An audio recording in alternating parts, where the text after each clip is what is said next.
Hello everyone, my name is Kristen. Could the members of the Natural Turf Alliance please stand up?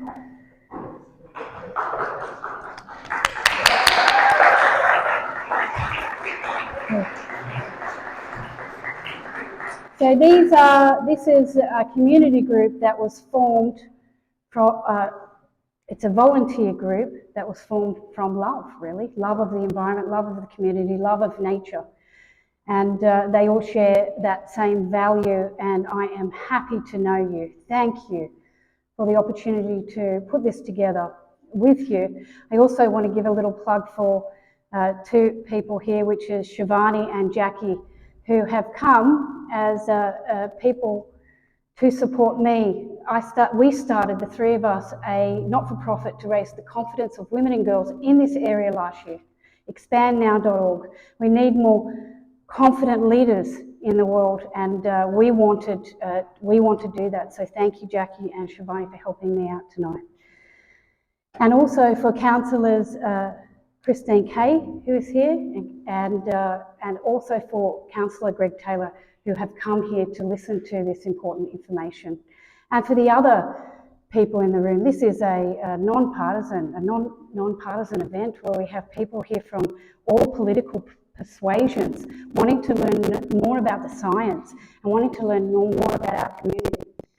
So some of you may know that I stupidly or bravely, however you want to look at it, ran in the New South Wales election as an independent candidate for the seat of Wahroonga.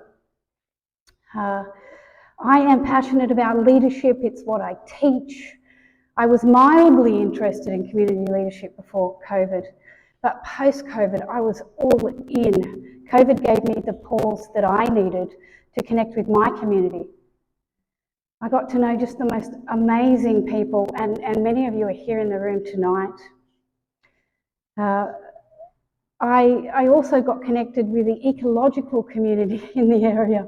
The blue gums and the turpentines and the ironbarks and the understories, the mid-stories, the overstories, brought, as well as my concerns, I might say, for social justice, brought me to run in the election.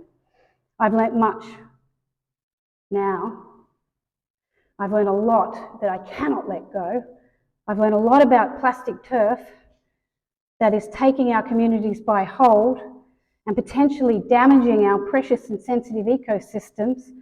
So after the election, I wrote a lengthy position paper on the subject, which I'll send to you after this.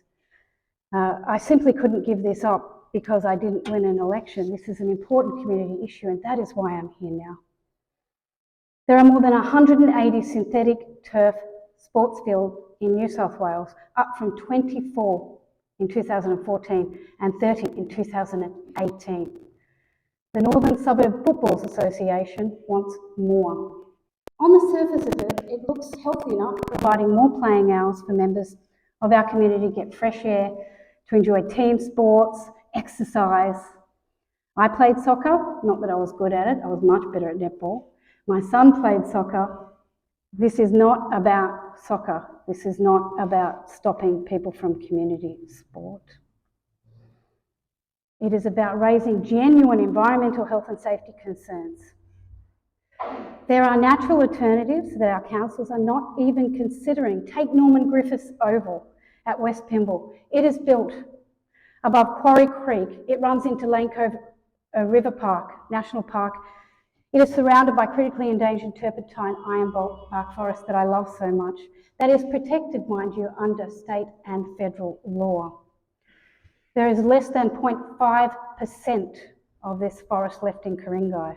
So why dig up the soil that creates a food web for the endangered species that live in the surrounding forest? Why risk microplastics, chemicals and cork infill escaping into the river, where they will be ingested by wildlife? When I innocently ask this question, I'm told by just about everyone who knows anything about politics to follow the money. At the end of the presentation, I will share the little I know about that subject and the lack of Ku-ring-gai Council's adherence to good governance, and how we as a strong community can hold them to account. And yes, we still have a chance to stop the construction at Norman Griffiths. Before I introduce our first speaker, I want to say that in November 2021, the then Minister for Planning and Public Spaces, the Honourable Rob Stokes MP, was sufficiently concerned enough about synthetic turf to request the New South Wales Chief Scientist and Engineer to conduct an independent expert review into synthetic turf and open spaces in New South Wales. It was the most comprehensive expert review we've had to date about the various impacts on humans, clients, waterways, and the environment more broadly. It was published finally, a couple of weeks ago. It was published in October 2022, and it was released a couple of weeks ago. So some of the scientists and community leaders may very well talk about this tonight. So on that note, I'd like to introduce our first speaker, Dr. Elizabeth Bowerly. She is a community leader, a columnist, author, a good author, designer, academic, and previous Sydney City Councillor. She's trained in architecture and philosophy, holding a PhD in urbanism from the University of Sydney, and was an associate professor at the UNSW. She wrote a compelling article very recently on the housing crisis and NIMBYs versus YIMBYs in the Saturday paper. Thank you. Let's give her a round of applause.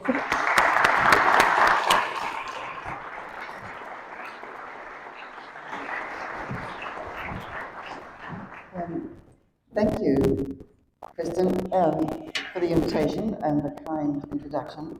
And thank you to everyone for being here on this rather cold winter's night. I would like, before I begin, just to acknowledge the Darug people who are traditional owners of the land on which we meet, and the Wongal people who are traditional owners of the land that I live on at the moment, and to pay my respects to their elders, past, present, and emerging, and to recognise, and I think this is one of the most important parts, the traditions of country. And it's important in a talk like this because it's all about our relationship with country. Grass, though, grass is an astonishing, I'm going to say animal, species. You know, you think of the cool grass on a summer's evening, the velvet soft coolness underfoot as the earth starts to exhale after a warm summer's day. You think of the grass, which at a small level is the basis of our food chains. Even if you only eat locusts, grass is at the bottom of it. And in its tall form, it's 100-foot high, 30-metre high bamboo, which is used for structures and scaffolding. Mostly, though, we see grass as lawn, a kind of servant species, you might say. Ubiquitous, downtrodden, and wildly, I think, under-acknowledged. Grass in that form is both an agent and a victim of our determination as a species, the human species, to dominate nature. Nature lawned is nature tamed. But still, it's nature. It still lives and dies and needs a certain amount of food and water and a certain amount of respect. So, of course, the temptation for the human species is to complete our domination of nature by showing it how it should be done. In other words, faking it. Humanity has a rather lamentable history, I would say, of this kind of faking it. A history driven by the desire for ease and efficiency, which you might also call laziness or possibly greed, an apparently relentless urge to substitute the synthetic for the natural. For example, industrial food, with its links to epidemic obesity and all of the associated chronic diseases. Chemical pesticides with their links to cancer and bee death, or the one-time fashionable replacement of breast milk with formula. You might think that we would learn from errors like that, major errors, but no, apparently not. We're joining the Slow Learners Club. According to the Chief Scientist report, which was released the other day, as Kristen said, but written 6 months or so ago, the deployment of synthetic turf across the state is skyrocketing. It has multiplied sixfold in 4 years, between 2018 and 2022, from 30 synthetic sports fields in New South Wales in 2018 to 180, not even now, but last year. No doubt other states are similar, and no doubt that rising exponential curve is expected to continue. And even that count is probably conservative, since it excludes certain sports such as lawn bowls, and also the growing deployment, this is really weird, of synthetic turf in not only schools but also private houses. Apparently. AstroTurf was first manufactured in 1966. Back then, it was always considered the height of tackiness. Still is. What? Kind of shopping centres, interior stuff. Sadly, all of those inhibitions about taste have vanished. Now suddenly it's everywhere. People are putting it in their own gardens and their own back lawns. The push to synthetic turf in sports fields across the country is supposedly driven by practical considerations, what we like to call practical considerations of cost and wear and efficiency.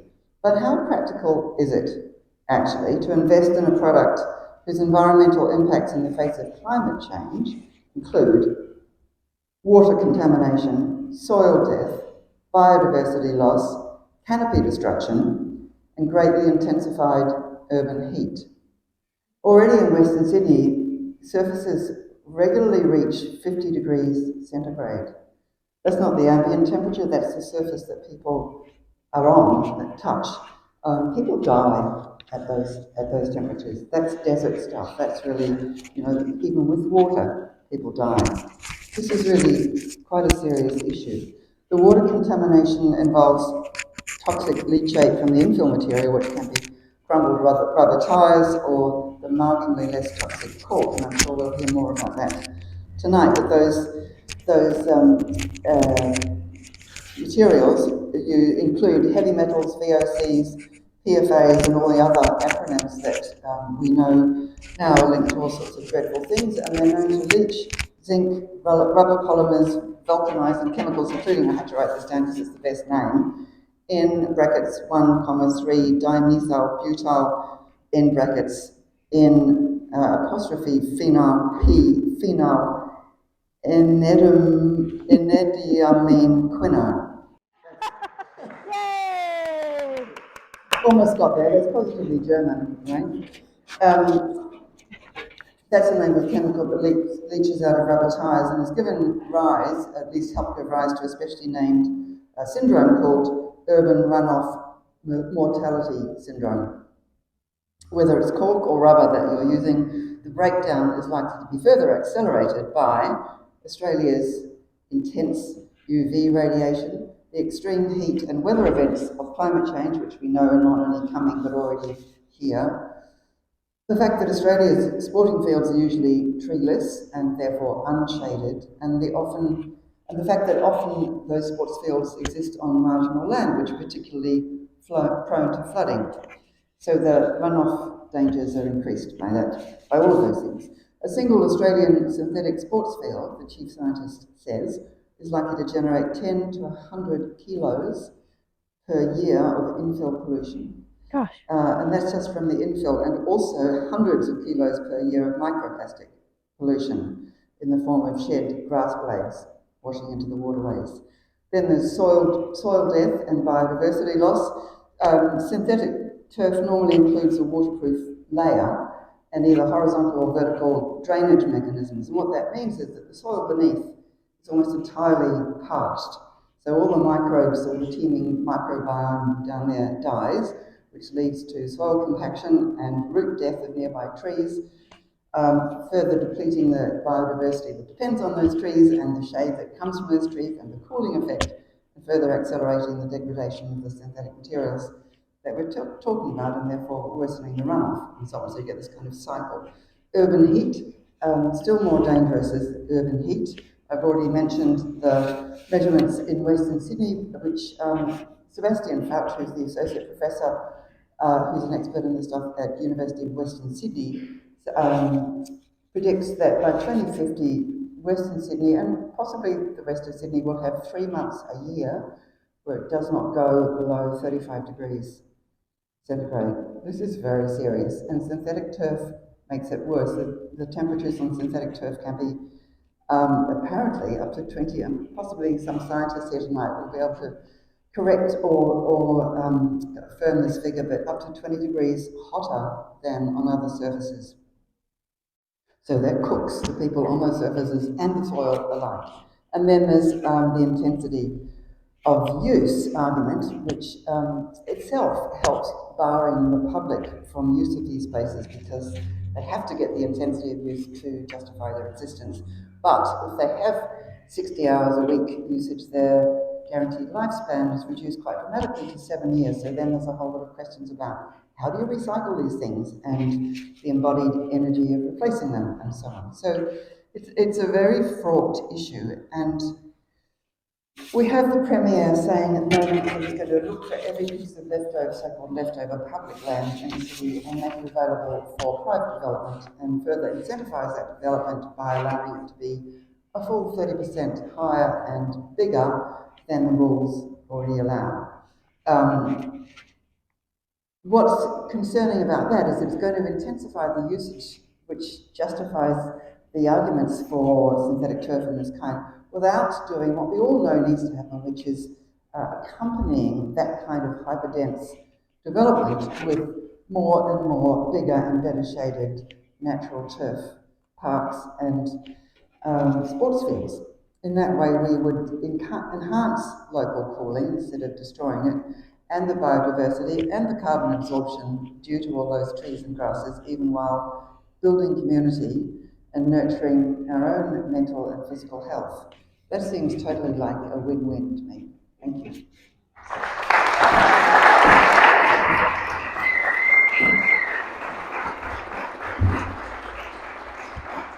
Thank you, Dr. Farrelly. And do you need anything else? We can almost go, can't we? But there's more. I would like to thank and welcome Dr. Scott Wilson, who has over 25 years' experience in environmental management. Scott has worked in academia and government and collaborated on projects across the Asia Pacific and Europe, and has provided advice for government, industry, education providers, NGOs, and community groups like ours. He is also the Research Director of Australian Microplastics Assessment Project. Welcome.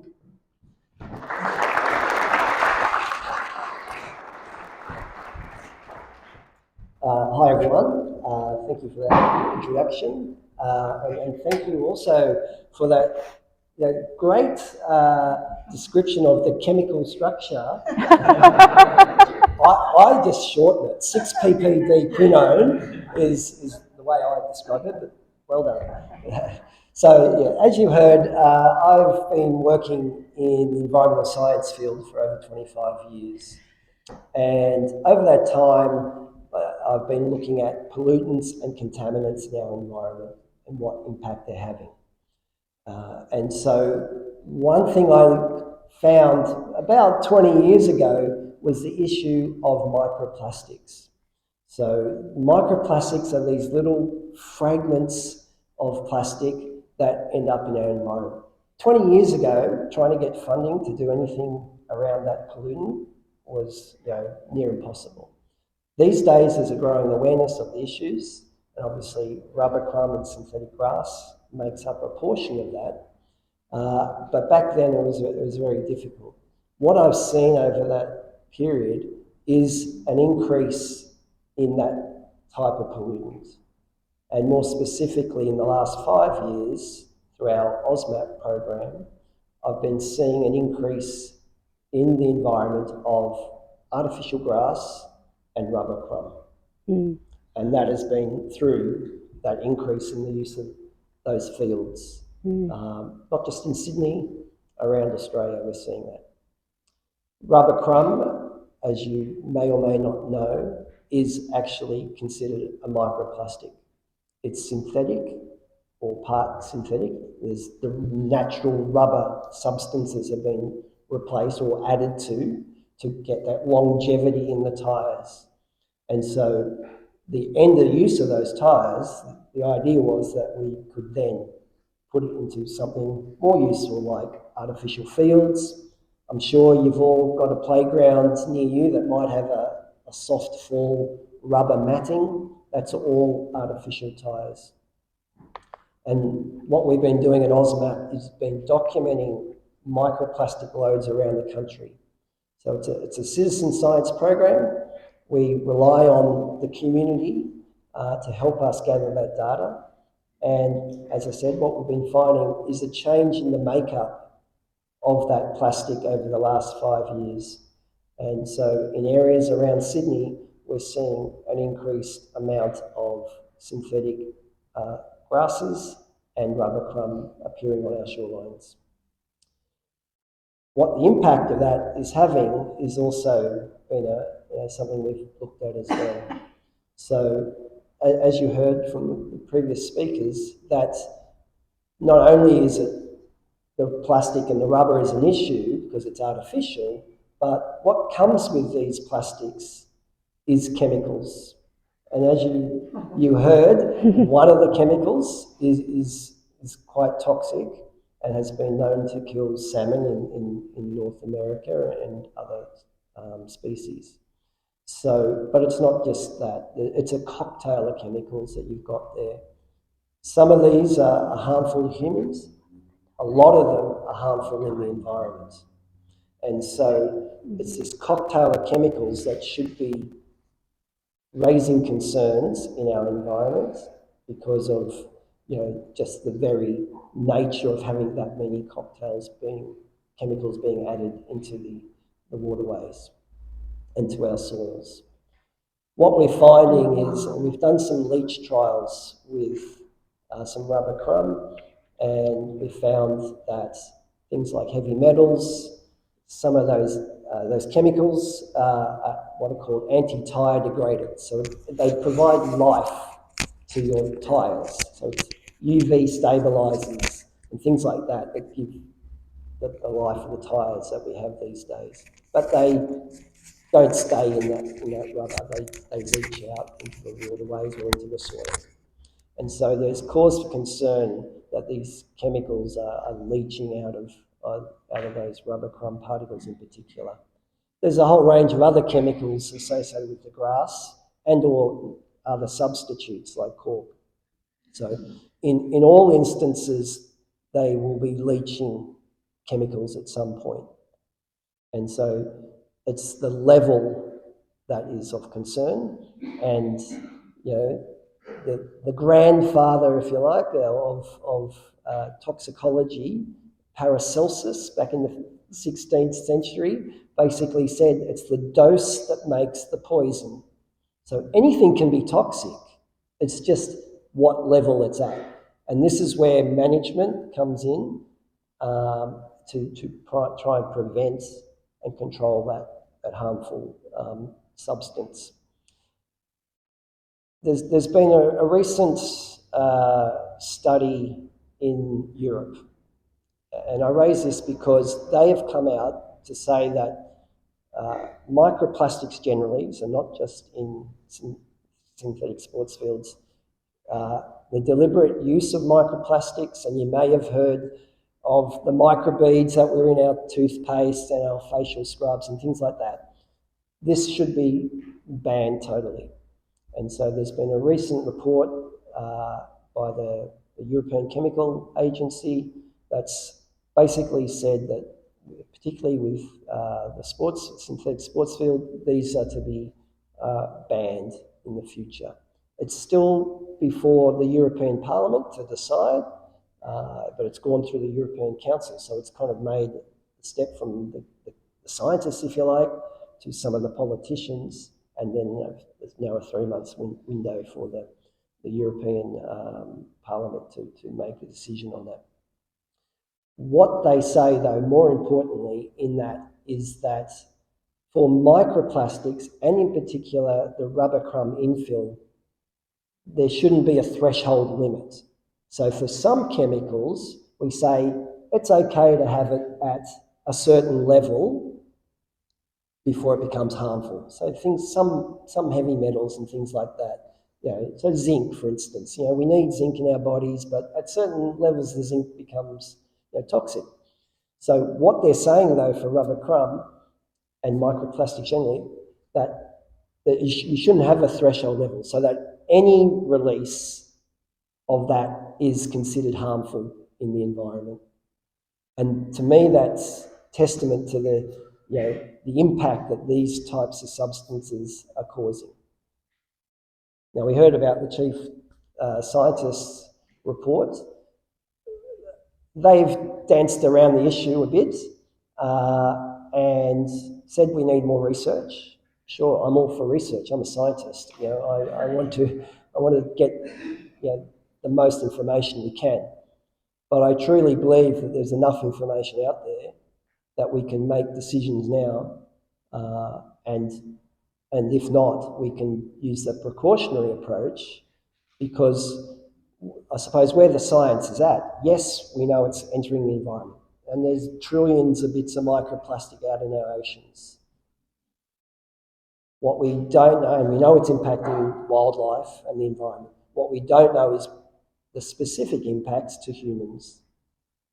And this is where we should be using a precautionary approach and saying, well, these chemicals in these substances are known to be toxic in the environment. They've actually been shown in rat and mice studies, so surrogate species, to have toxic effects, neurotoxicity, endocrine disruptions, so they affect the hormone system. So all these chemicals have different pathways or mechanisms of causing harm. And we know a bit now, and the classic example I'll draw to is BPA. Who's heard of BPA? Or you might not know what it is, but you'll probably see this product is BPA free. So BPA is bisphenol A. Okay, it's a chemical that's been added to plastics as a stabilizer of that product. Most of the plastic products that are created, you have to add stabilizers and you add colorants and dyes, of course, and plasticizers to make that product. Without that, those chemicals, you can't make that product durable or flexible or whatever you want to use it for. BPA was added as one of those chemicals, but we knew very early on that it leaches from plastic. And here's another thing. All plastics will leach some chemicals. Some are better than others because we know there's different types of plastics like polyethylene and PET and polypropylene, for instance. So some of these chemicals leach out, and BPA was in babies' bottles, and so through studies with environmental species, they found that the BPA was affecting the growth and development of, say, fish and crustaceans and things like this. So when they looked at BPA in rats and mice and exposed the baby rats and mice to these chemicals, they found they were malformed or didn't develop properly. So this is a chemical that affects the hormone systems, which are critical in the growth and development of young. And so this is why, it's a long-winded story, but it's a reason why BPA was taken out, because it's a precautionary approach. We haven't tested specifically on humans. We've used surrogate species to understand the potential for harm to humans, because that chemical could potentially affect us. So similarly with synthetic sports fields, the use of rubber crumb, this in particular is a cause of concern, because we know it has chemicals that can affect wildlife, and studies have shown that it can affect rats and mice. So I'll leave it there, and just to say that a precautionary approach is needed, and that even though the study, the scientists' report calls for more information, I think we can act now and not wait. So thank you for your time.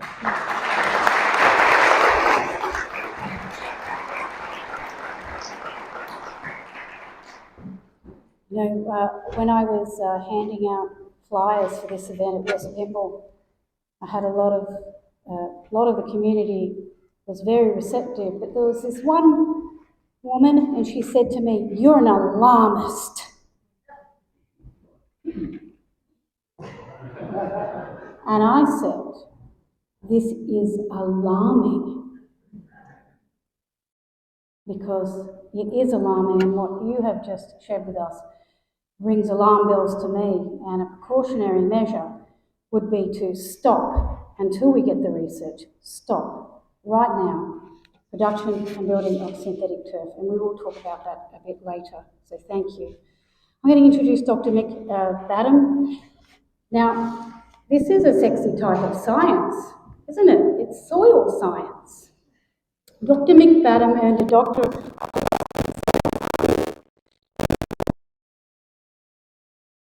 in soil science.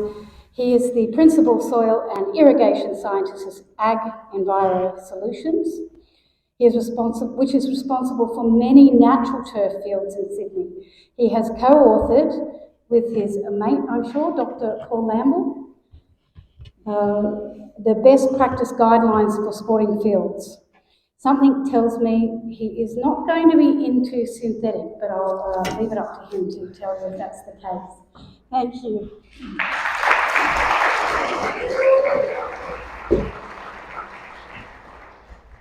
All right, I'm a soil scientist, surveyed a couple of thousand sporting fields over the years and given advice on anything from raw Randwick right through to some of the elite fields and stuff like that. Here's what soil should look like, okay? Ignore the colour. Let's see how it looks like granular sort of stuff. Everyone see that? If you wet this up and you dry it out in your oven and you stick it on the bench, your wife might accidentally think that it's coffee. I haven't got the kids with the biscuit thing yet, but I have been trying to. By comparison, this is West Pymble soil, and you can see that it's actually quite hard, okay? This is actually quite a sandy soil. What this needs is a bit of organic matter added to it, yeah?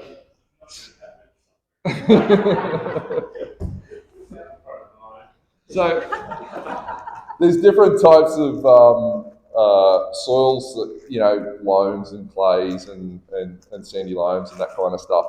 But what we generally face, they either build the field out of too much sandy material or they build the material out of something that, well, the best way I can describe it is listen for the sound, okay?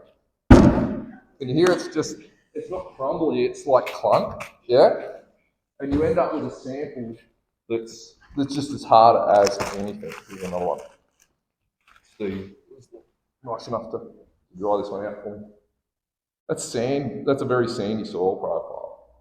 How is the grass expected to grow in this? And the answer to how to fix this, of course, is add organic matter to it. But for some crazy reason, a lot of the industry in the turf industry, they don't want to add organic matter. They think it'll wreck the drainage. So there's about 100 years of soil science that says that you should add organic matter to soil, and we've added manures and that for years. And even the United States Golfing Association says you can use compost to put in your golf greens and that. But for some reason, the sports turf industry doesn't add organic matter to soils. So you end up with rock hard soils. So your gum tree is not going to grow too well in it, and neither is your turf, okay? So we've got these sporting fields out there that are just basically crippled. And you can understand the frustration that the soccer clubs are having with these fields.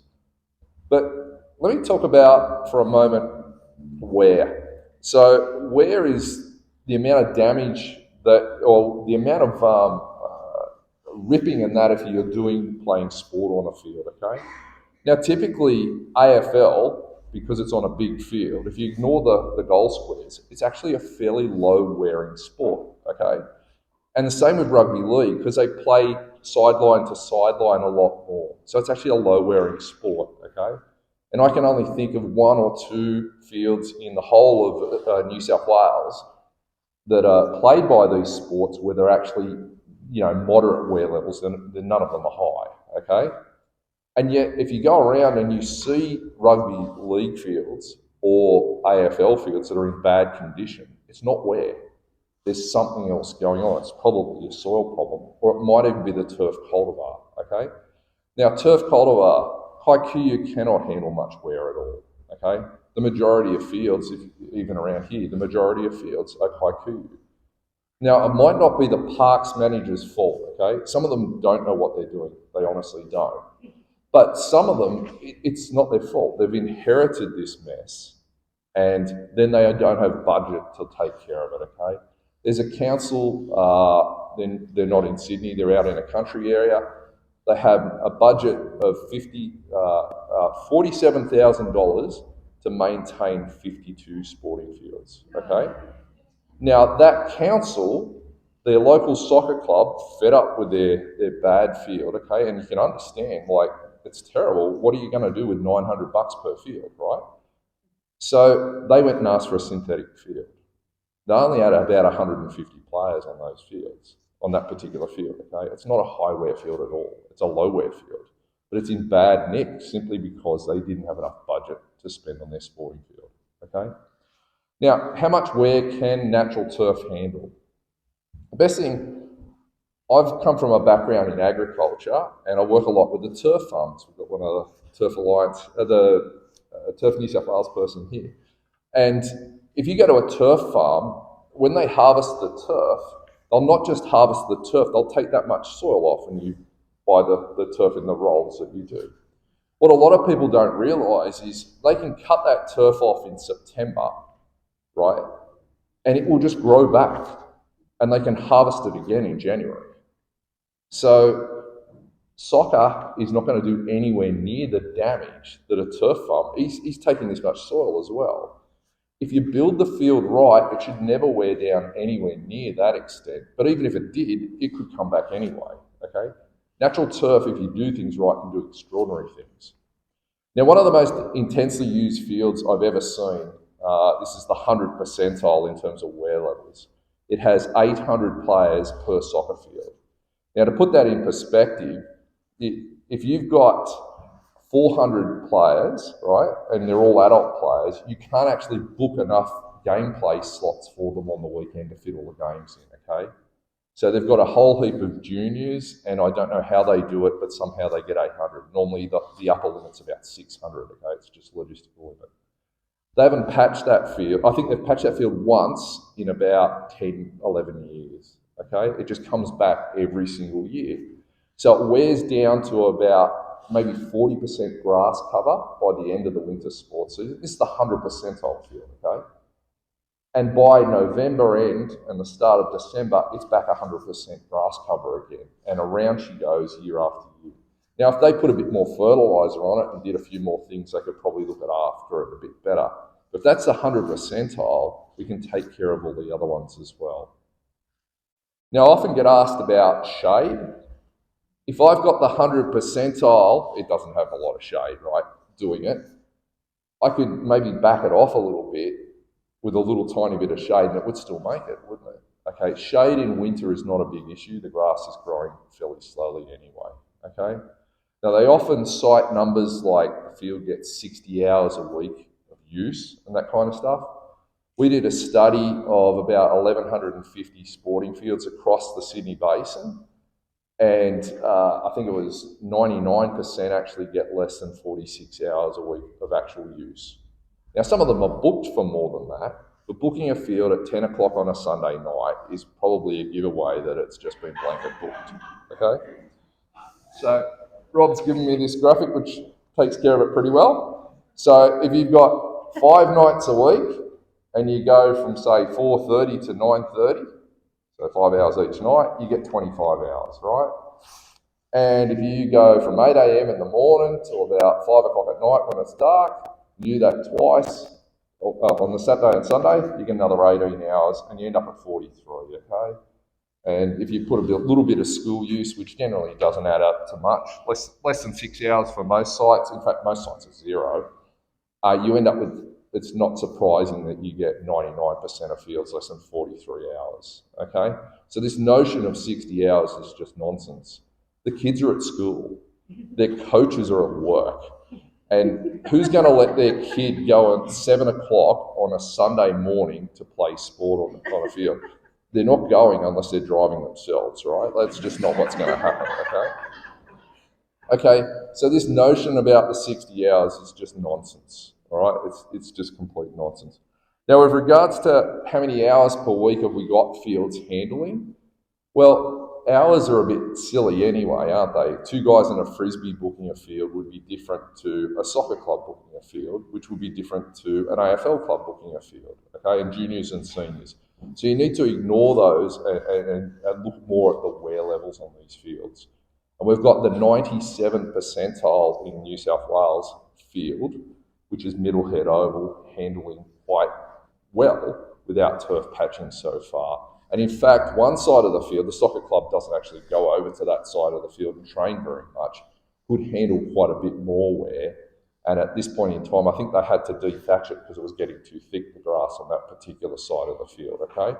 So there are options out there, but keep in mind that if you end up with soil that's really bad and hard like that, or you've only got a budget for your fields of $900 per field or something like that, you're not going to get very far, okay? And it's not always the greenkeeper's fault. Maybe he's inherited a mess. But look at it from the soccer club's point of view, or the AFL club, or the football, or the rugby league club. If you see a field that's in bad condition, and you just let it go, what do you think is going to happen? 4 years from now, they're going to get frustrated, and they're going to keep on asking, and eventually they're going to ask for a synthetic field, aren't they? Okay, so go back to what the original cause of the problem was. Work with your clubs and get them to solve the problems. If the road runoff is running across the field, it's not, you know, you shouldn't. It's not a river. You know, like make it go around. So it's very, very simple stuff. Thank you.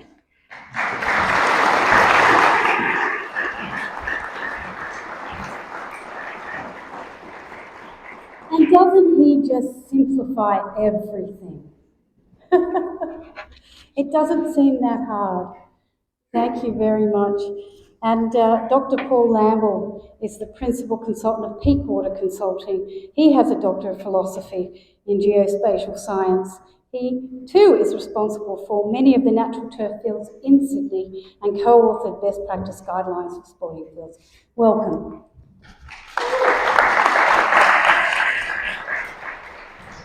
Thank you.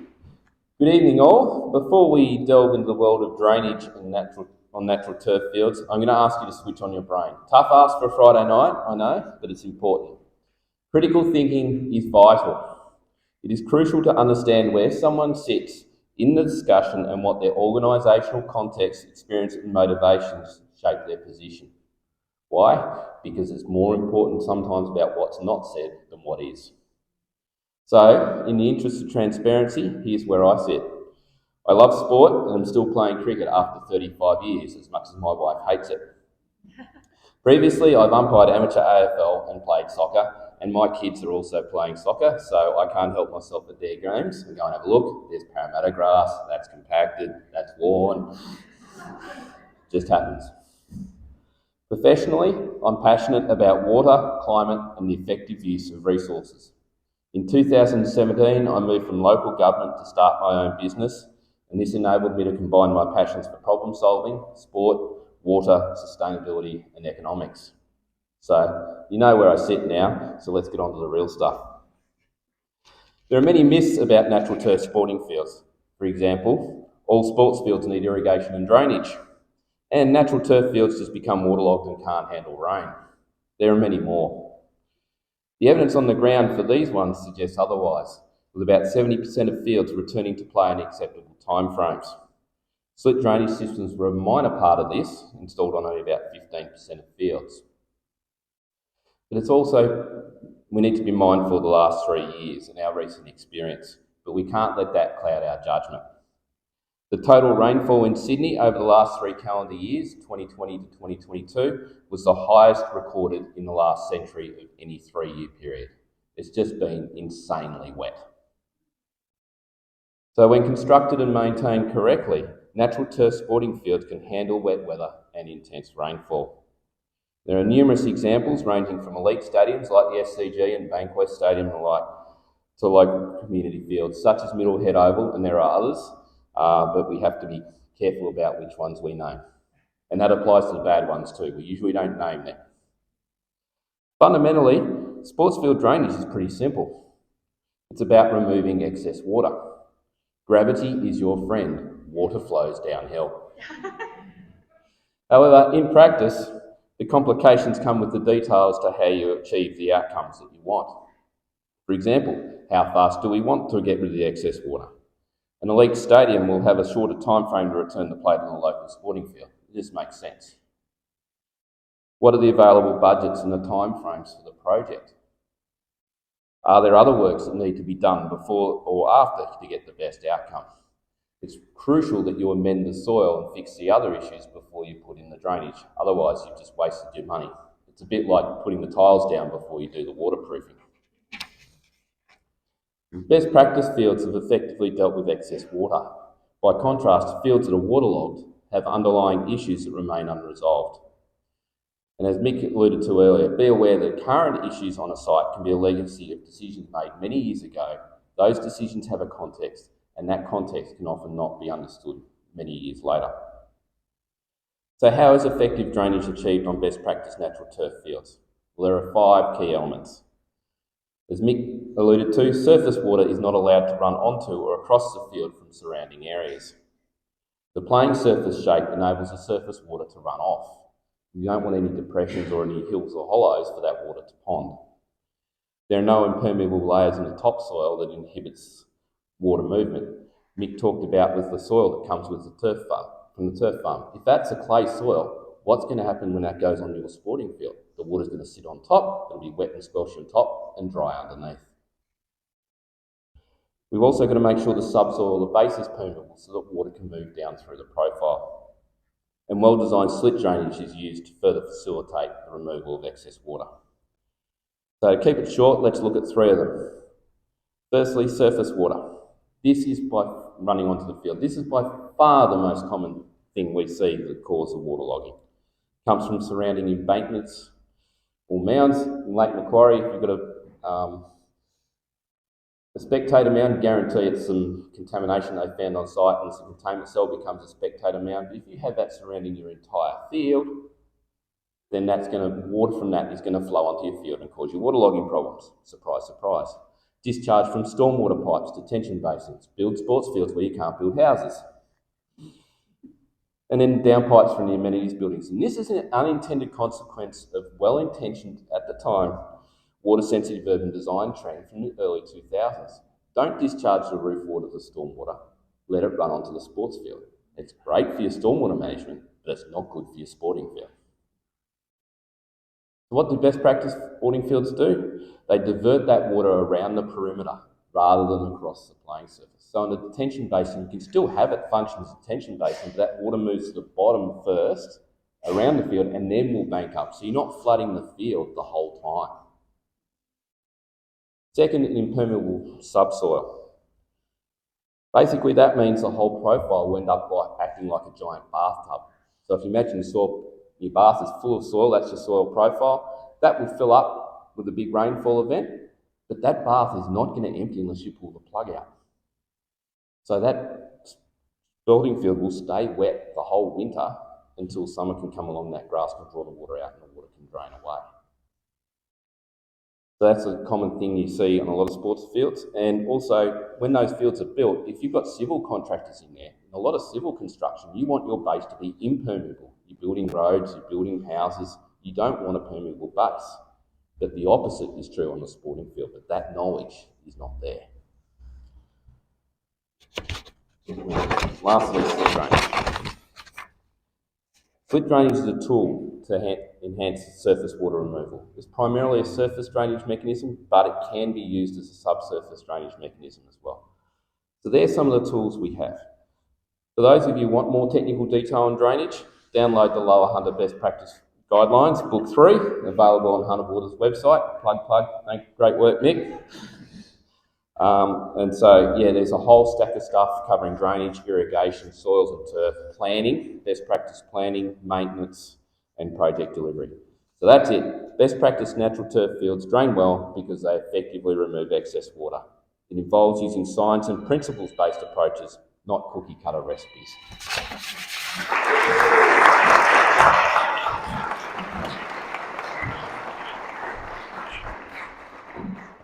Are you getting the picture that we could use these experts, these scientists around here in Ku-ring-gai? Yes, and Hornsby, of course. Good. Thank you. I learned a lot from that. Richard Pike tonight was invited and accepted our invitation. He's the president of Mossman Football Club. He wanted to talk about Mick and Paul's field, natural turf field, and how wonderful it is and how much the players love it. But he got a last-minute work invitation to Hong Kong. But guess what? Kate Eccles just happened. I didn't know Kate Eccles was coming tonight, and she is famous to me in my mind. Kate Eccles was the president of Mossman Parks and Bushland, and she received an OAM in 2019 for her work with the environment and with all her volunteering in the community. So she accepted this last-minute impromptu invitation to come up here and speak about Mossman Oval. Please.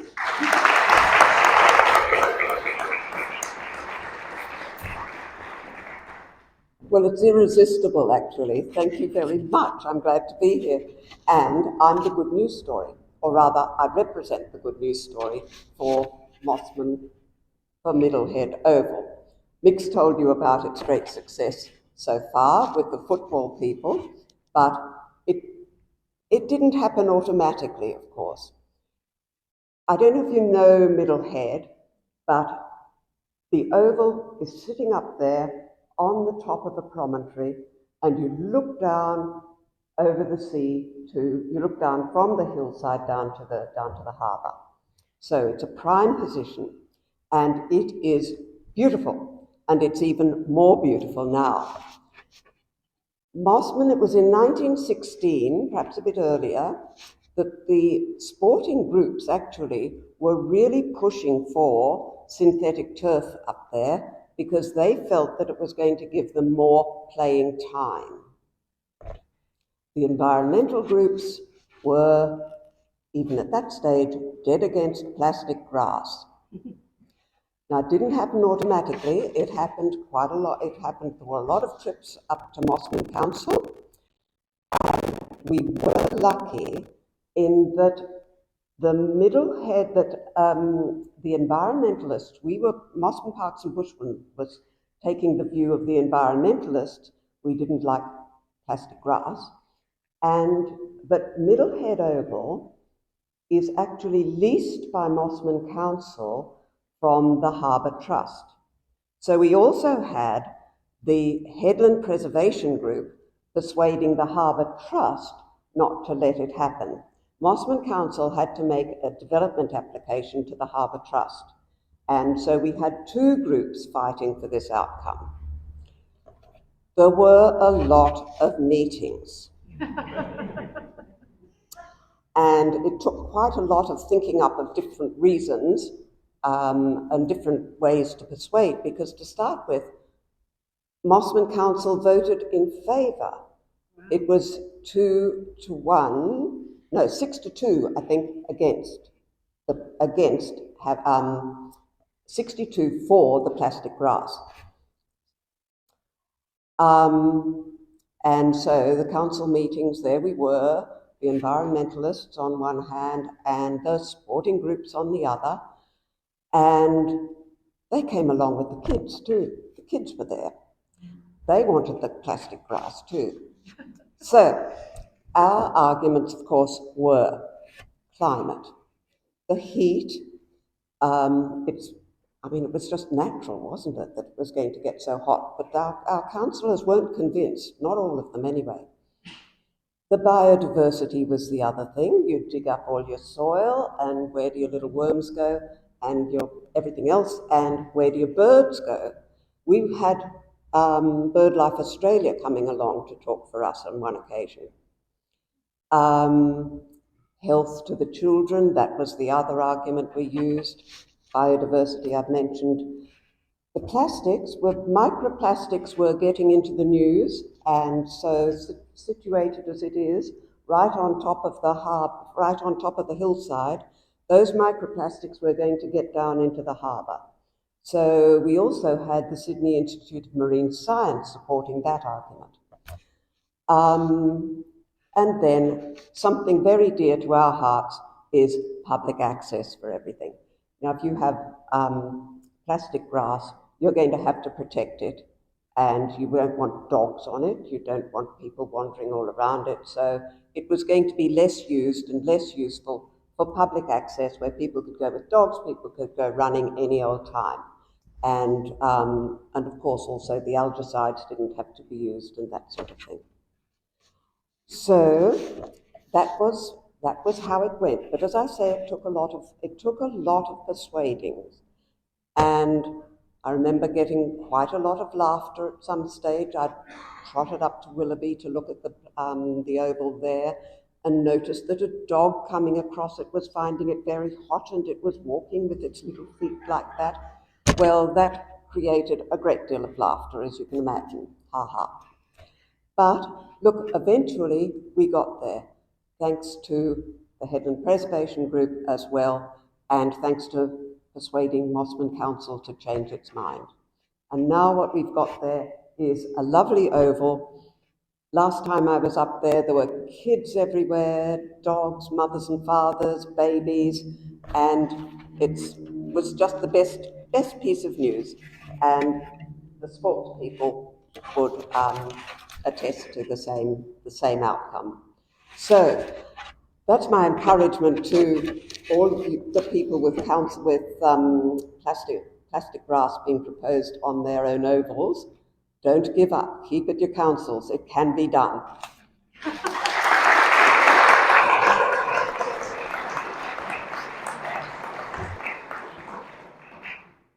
Wow. Thank you, and thank you for your encouragement and your activism and your care for the community and for nature, and for protecting our community spaces.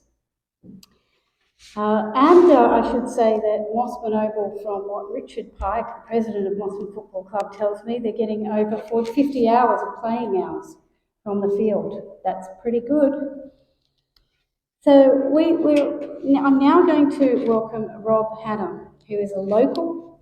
He has 20 plus years senior leadership experience in finance, human resources and marketing, and he and his wonderful wife, Bron Hanna, are local residents of West Pymble, who also started a GoFundMe page to fight against the synthetic turf at Norman Griffiths Oval.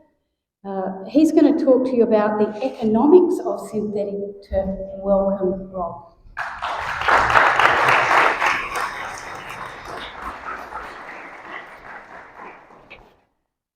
Thank you. So for those of you who don't know me, I was born in the area, and the fruit hasn't fallen very far from the tree. So I've been a local resident here for over 50 years. My role here is to talk finances. So I'm a qualified CPA, and without the aid of PowerPoint, tonight was going to be a very tough assignment for you and for me. So I've actually built some props. Now, I'm not going to go through all the gory detail of this, but I've got all the gory detail with me, so if you want it, please come and touch me and come and contact me offline.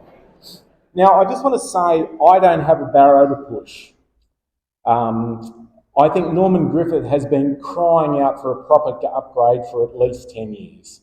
I personally don't understand why they didn't actually do a proper upgrade when they actually shortened the field and they actually did the pool upgrade. That would have been a good logical time to actually do something with the turf, because it has been designed as a flood retention basin, and it's not cohesive with to have a soccer field there as well. So I've been playing, I played rugby with Clara West Pymble for over 20 consecutive years, and I was actually there through the 2 seasons where they did the disgraceful upgrade of Lochberg Oval. Great in terms of the water management and how that worked, but in terms of the turf that was put in there and the hardness of the surface that was ended up being left there, it was just disgraceful. So I can understand that the soccer club who sits next door and saw that what happened to Lochberg would be very, very nervous. So I got involved in this project when I heard that the Oval was going ahead, and I thought, gee, that's odd, because I thought back in 2019 that it had been knocked on the head, because basically the report that was done into the field said that it was fundamentally an incompatible site for a synthetic pitch.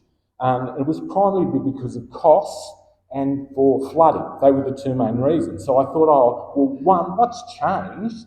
And so I started to look into it, and I started to compare what synthetic fields look like versus non-synthetic fields to try and work out what that looked like. So what I'm going to do with you tonight is to share in broad strokes what I discovered. Okay, and it's been quite a difficult job to do, because there's not a lot of data, because most of the data is commercial and in confidence, and so I haven't been able to get to it. So what I've done is I've looked at submissions to council, and I've looked at those, and I've gone through the beautiful SMART Guide, the SMART Guide Volume 1, Services and Standards, version 2.0 of March 21. And that explains, that's the Bible of synthetic turf, and it explains how to operate synthetic pitches and what they need.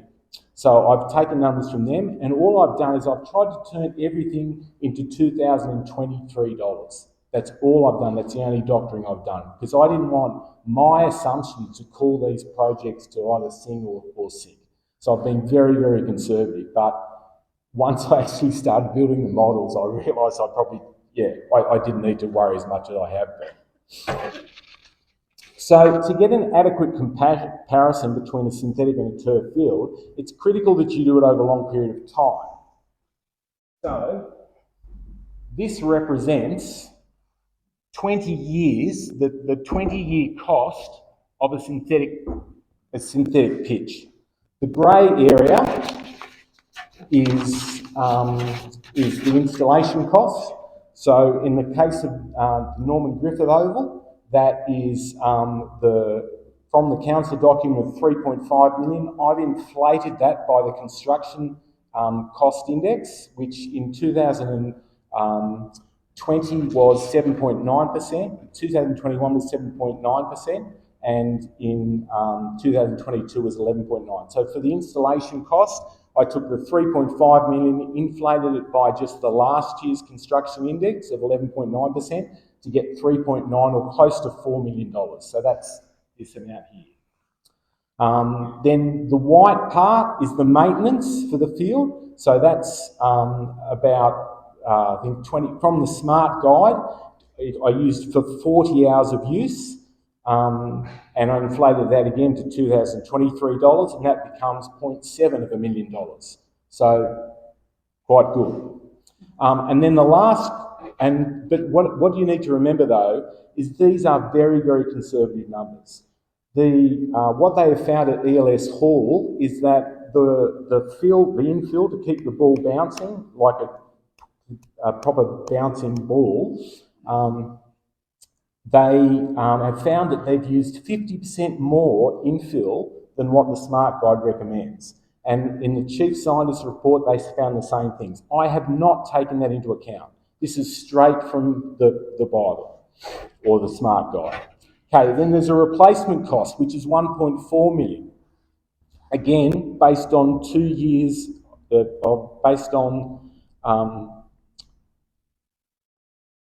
again, straight from the SMART Guide. So in terms of the replacement cost, what happens with an artificial turf field At the end of 10 years, you need to replace the top surface, the actual grass itself. You need to actually rectify the base that's underneath it, and then you also need to at 10 years, you need to either rectify the shock pad that keeps it springy, and after 20 years needs to replace it. And so I've put those in as well. Again, it's quite interesting because when they talk about these fields, they don't talk about the replacement because it's a bad news story. Because in terms of what's happened at Cromer Park, there's rolls of synthetic turf sitting beside the Cromer Park field because they don't know what to do with it. At the moment, there is no recycling option for the layers of the turf. So at the moment at Cromer Park, they are sitting there because they're waiting for a solution. The synthetic turf industry is trying to come up with a solution. They're trying to get people to come in and do this, but they haven't been able to achieve that as yet.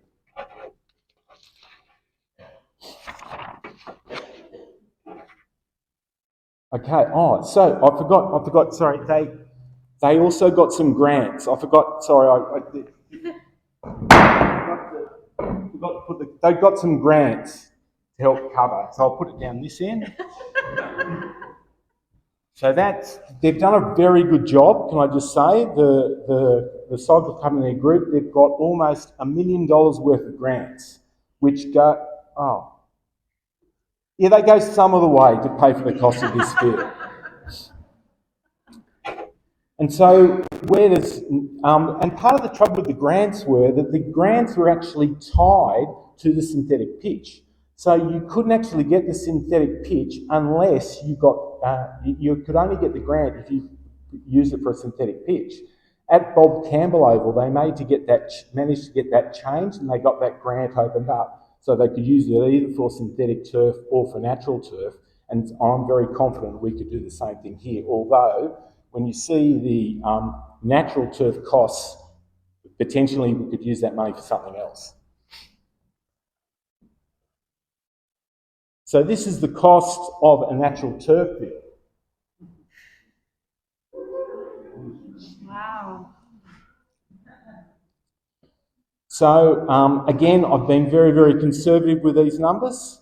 The maintenance is actually not done by council. The boys here at the back advised me that it would be better to get actual contractors who knew exactly what they were doing. And so that's sort of $45,000. There's about $45,000 a year in maintenance, and so that ends up to being sort of 0.9 of $1 million. So the total of that is 2.3 million. The total of the artificial turf is $6 million. So it's you can see the visual gap. And your eyes do not deceive you. You can actually see that you could probably fit 3, when we last did these numbers, we could have upgraded Norman Griffiths, Mimosa and Howson for the same cost as this. But again, the soccer club are wedded to it. So look, to finish up, I'm hoping my visual aids speak for themselves, but I would like to know why alternatives weren't considered. Council charges the public $80 an hour. At North Turramurra Recreation Field, they charge $80 an hour for for a 1 hour casual use of the synthetic field up there, and only $55 for the natural turf. So that's an increase. I'll do the maths for you. I know it's Friday night. That represents a 45% increase. And so what my question is, when we would discuss this with the previous, the costs involved, because we thought, well, there's a fairly big investment here, and who's funding that investment? It's us. We are funding that. And so when we spoke to the head of the football club, he said, he expected the fees for the football club would go down. And I hadn't built the model at that stage, but I just don't know what sort of parallel universe that could actually be possible. Like, where is the extra income stream coming to them that they are not giving it back to us? Because we are the ones that have invested in this project, not them. So why are their fees going down? Again, we'd just like some transparency for that. Now, look, I understand the connection that the football clubs feels to their oval. Because it was not built at a time when football was as popular, and the oval served as a flood retention basin as well. It's been neglected for years, and I've seen Ian Plant, a good mate of mine, actually lovingly watering the grass over years to try and encourage grass. And it clearly needs an upgrade. That is not any doubt here at all. But it's not only the football club's oval, it's a community space. And it needs to, and so I actually think the community should also have a seat at the table to talk about the options for that oval. For me, this whole process has been very disheartening. I'm very angry about the excessive cost of this pitch. I'm disappointed that alternatives weren't considered. But what saddens me the most is that in a most deceptive way, one community group has overridden the rest of the community's rights by stealth. I do not think that I would ever live to see that happen at West Pymble.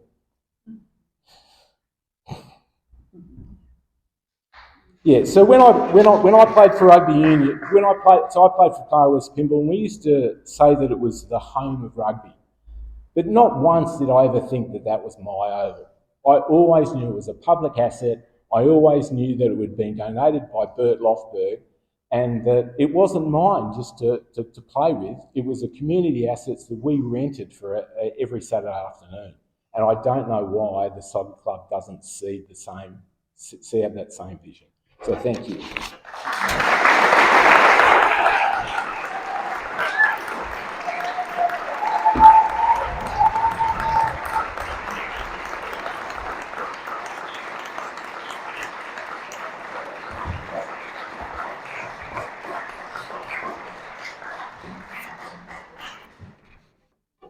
Wow. And there's not much to argue about there, if anything. Thank you so much. And thank you for sticking up for our community and for fighting the good fight, Rob and Bron and all the others here. Next is Garnet. Garnet is an active member of the Natural Turf Alliance. Unfortunately, he had his local community oval, Gardner Park at Banksia, upgraded to synthetic turf. He, along with other residents, used to enjoy using the park, like you do, Kate, at Mossman.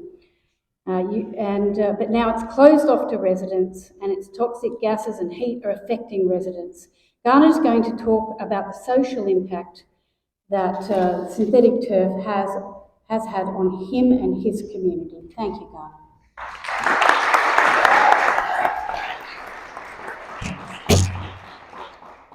Evening, everyone, and thank you, Kristen. To give you some background, Gardner Park was a heritage-listed local park. Built in the Depression era of the 1930s, converting an old quarry into a secluded park closely connected with residential and neighbouring properties nestled within its perimeter. This park was part of the Green Corridor and provided both passive and active recreation, being cricket, dog walking, hockey, band rehearsals, football, bocce, festivals, bird watching, concerts and religious events. Sadly, there is only one thing that remains now, which is soccer, with ongoing impacts to surrounding community members and neighbouring residents, with continued dissatisfaction clearly evident.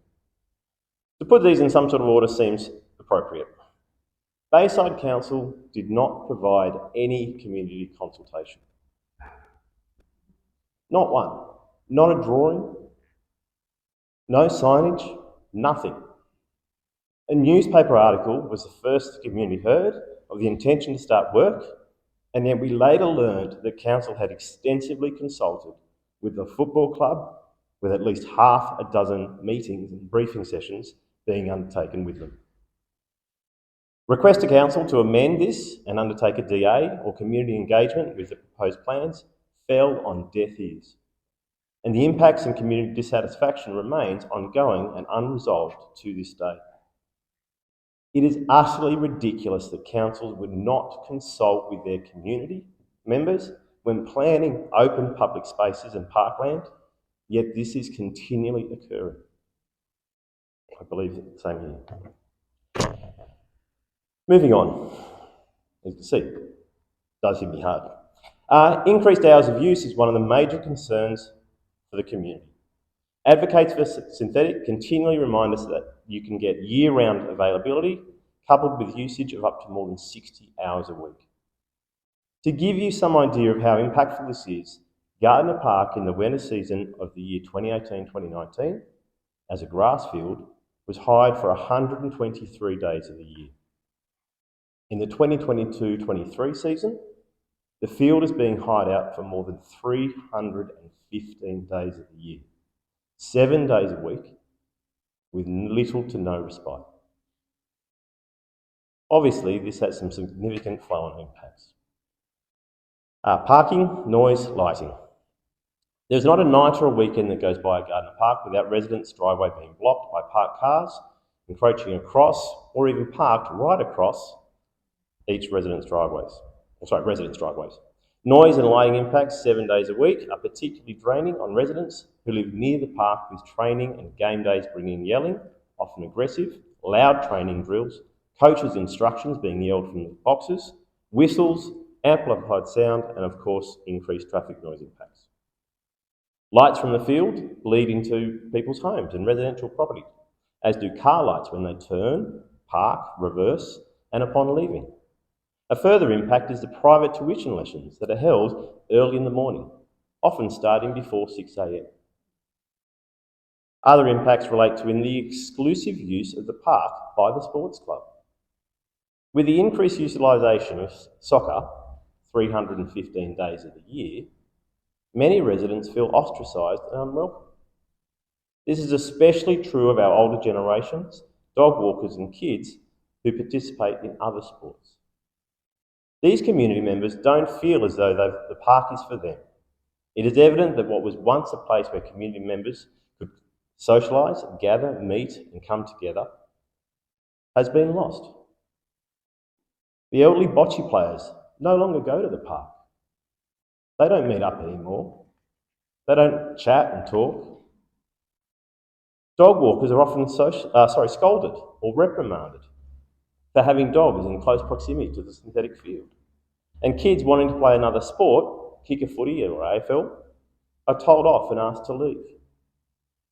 Informal users, for us, it was Nepalese cricketers, as there used to be two cricket pitches at Gardner Park before it was turned into synthetic, are now nowhere to be found, and any other informal sporting or passive recreation appears non-existent. No community events, no music festivals, no car boot sales, no food festivals, no weekend markets, no car meets. Nothing like that can be held at Gardner Park for fear of damaging the synthetic surface. And the access and fencing surrounding the field limits vehicle egress and access to and from the park. The installation of the synthetic turf has removed other sporting facilities as well as restricted schools and their access to the field. Cross-country events, picnics and other such events historically held at the park are no longer occurring. It has also meant that soccer is now a non-seasonal, i.e. can be played year-round. This creates a single user group that is far from ideal for the whole community. Finally, community concern also exists given the lack of understanding of the human health impacts to neighbouring residential properties from the synthetic field. Given the identified knowledge gaps and unknown chemical composition concerns raised by the chief scientist and engineer, this would now appear to be highly relevant. To give you some idea, homes are situated less than 10 metres from the playing surface. People in the front row are as close to the field as the homes are. Malodours, i.e.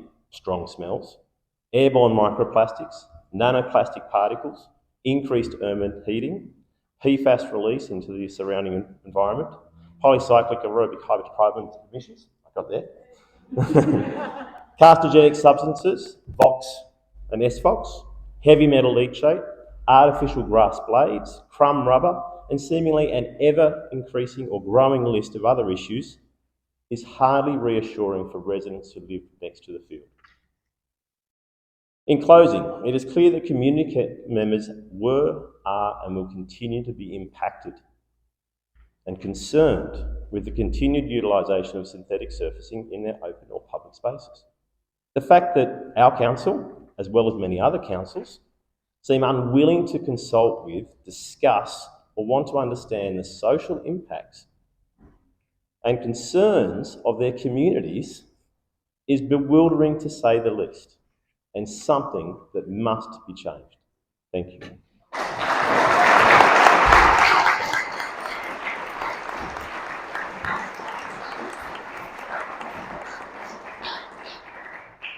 And aren't we just sorry? Just really, really sorry, Garnet, that you and your community are going through this.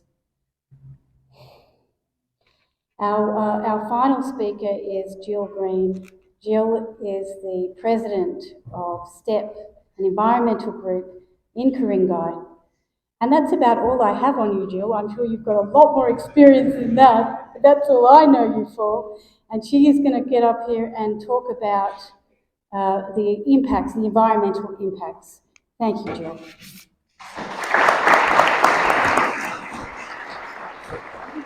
Thank you, Kristen.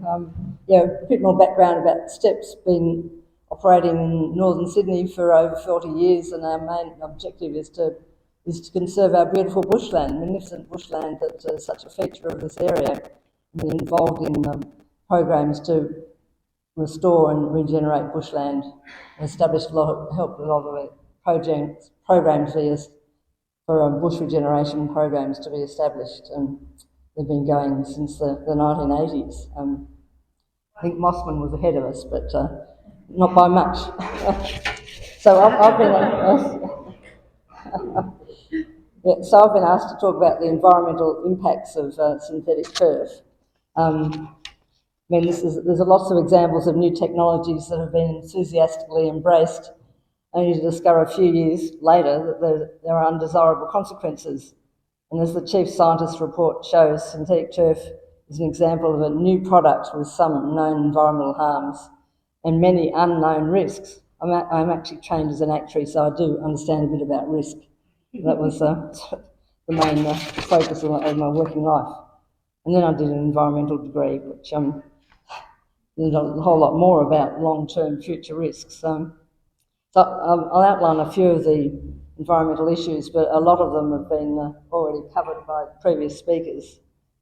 One of the ones that's most frequently spoken about is heat, and the near surface of synthetic turf, especially if the infill is rubber crumb, gets much hotter than the ambient temperature, and there's been recordings of 64 degrees on the surface on a 28 degree day, and even in Gardner Park, our favourite place, there was an 88 degree recording on a 32 degree day in summer. Wow.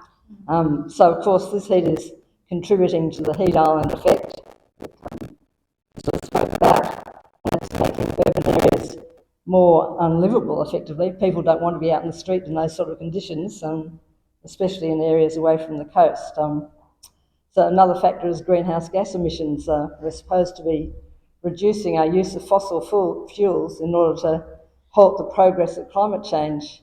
But here we are using oil to produce tons of plastic to put on our sporting fields.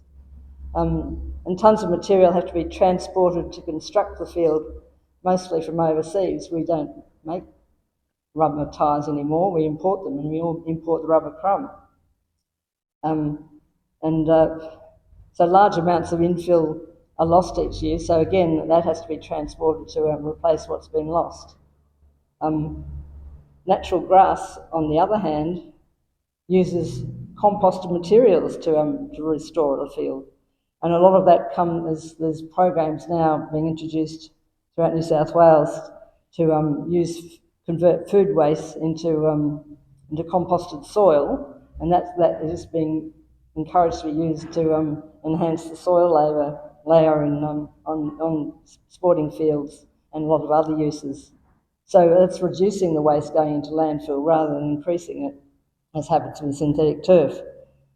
And then as Rob spoke about, we come to the end of the life of synthetic turf after 8 to 10 years of use, and there's currently no way of recycling the turf. Cromer Park was converted to synthetic in 2013, and 9 years later it had to be replaced. The initial surface is still rolled up and sort of festering at the side of the field. It was intended that the old turf would be exported to Denmark for recycling, but export of plastic turf and its rubber crumb has now been banned by the New South Wales governments and all of the Australian governments, as far as I know. Local facilities are planned but are nowhere near completion. There's supposed to be a plant being built near Albury, but it's going to be a long time before it's actually up and running, and I'm not sure whether it'll actually have economies of scale and be financially viable. It's a very expensive process of separating all the elements of the complex high volume product of synthetic turf, and the markets for the use of the components will be very hard to find. So another issue is floods and storms. Synthetic turf is installed on an impermeable base. So it's just like a car park, a giant car park. Expensive drainage systems need to be installed to control the vast volume of water running off the field in rainfall events. And so a prime example is Norman Griffiths, as has been spoken about. And the cost is estimated, well, it's at 4 years old, these figures, the cost of installing the proper drainage system was $1.25 million, and I'm sure it's a lot more now. But then, of course, climate change is leading to greater rainfall intensity, and despite its expense, if the drainage system can't cope with the water volume, large quantities of microplastics and other chemicals and the infill will flow into the creek below the field, and this is Quarry Creek, which is currently in pristine condition. I do stream watch there, and at the end, it will all end up in Lane Cove National Park. So, is it wise to install synthetic turf in such a location? And of course, there's lots of soil. Well, actually, we've spoken about leaching into the soil of these chemicals. And the chief scientist didn't seem to know what effect that might have on the biodiversity in the vicinity, and then the aquatic environments. Spoken a lot about that.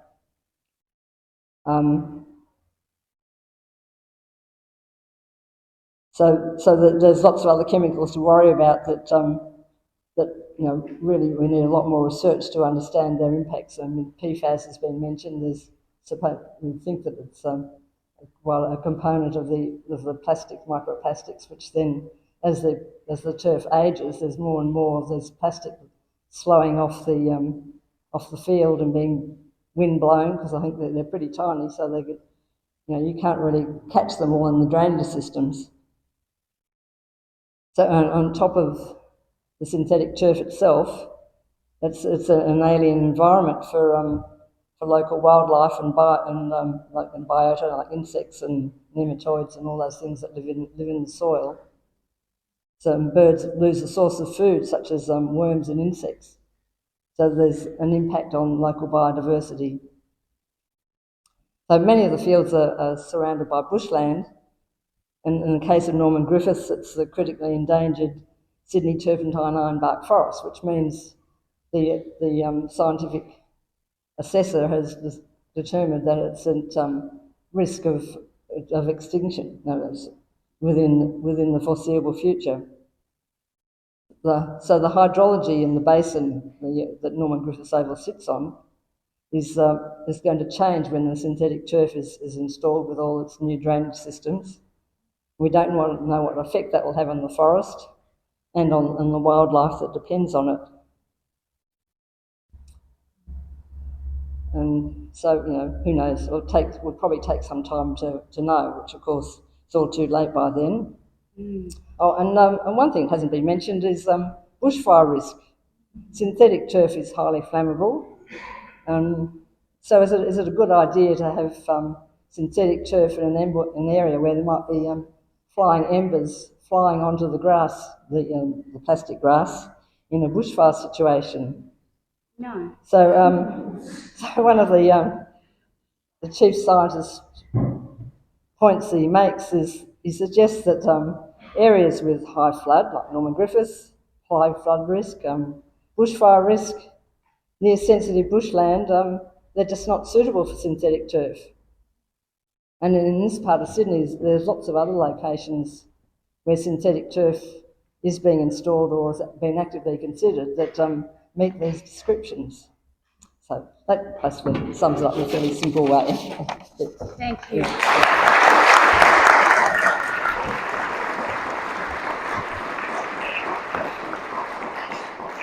I just want to thank you, Jill, and all the other environmental leaders here who put in hundreds of hours every month without pay to look after the environment. Could I get you just to stand up? Jan, Janine, Janet, another Janet. Come on, where's Janet?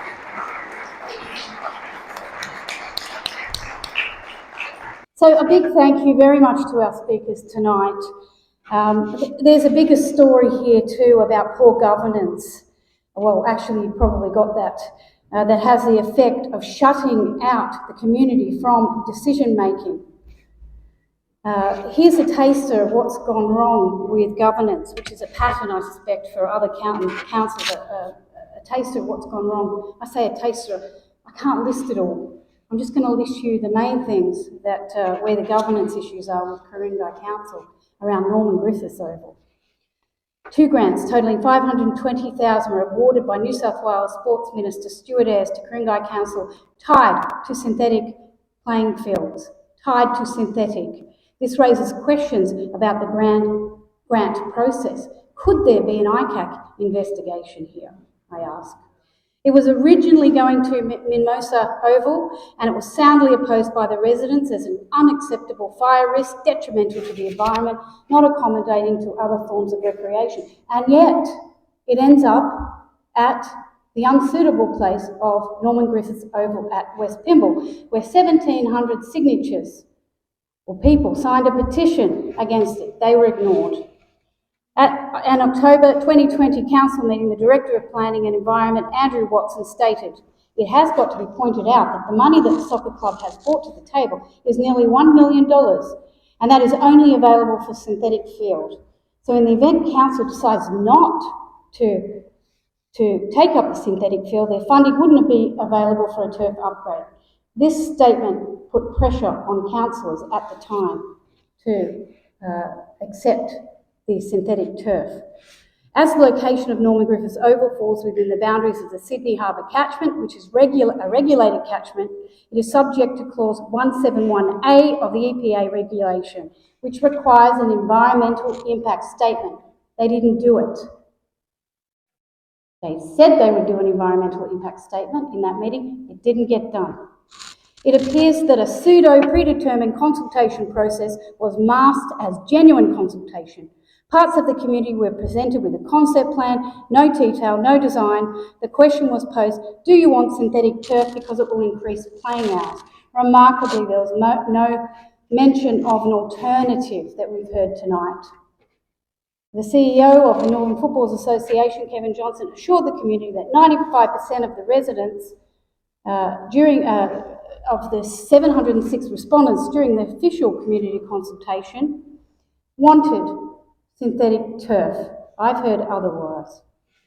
The community that I talk to overwhelmingly do not want synthetic turf there.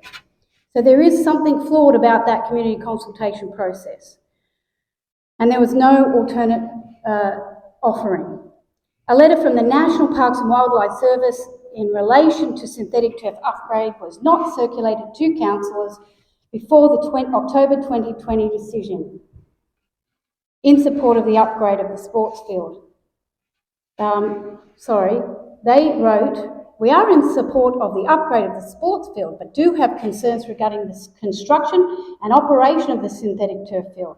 And we are supportive of a plant-based turf option, while ensuring all materials are sustainably sourced. That letter never got to the people, the councillors making that decision.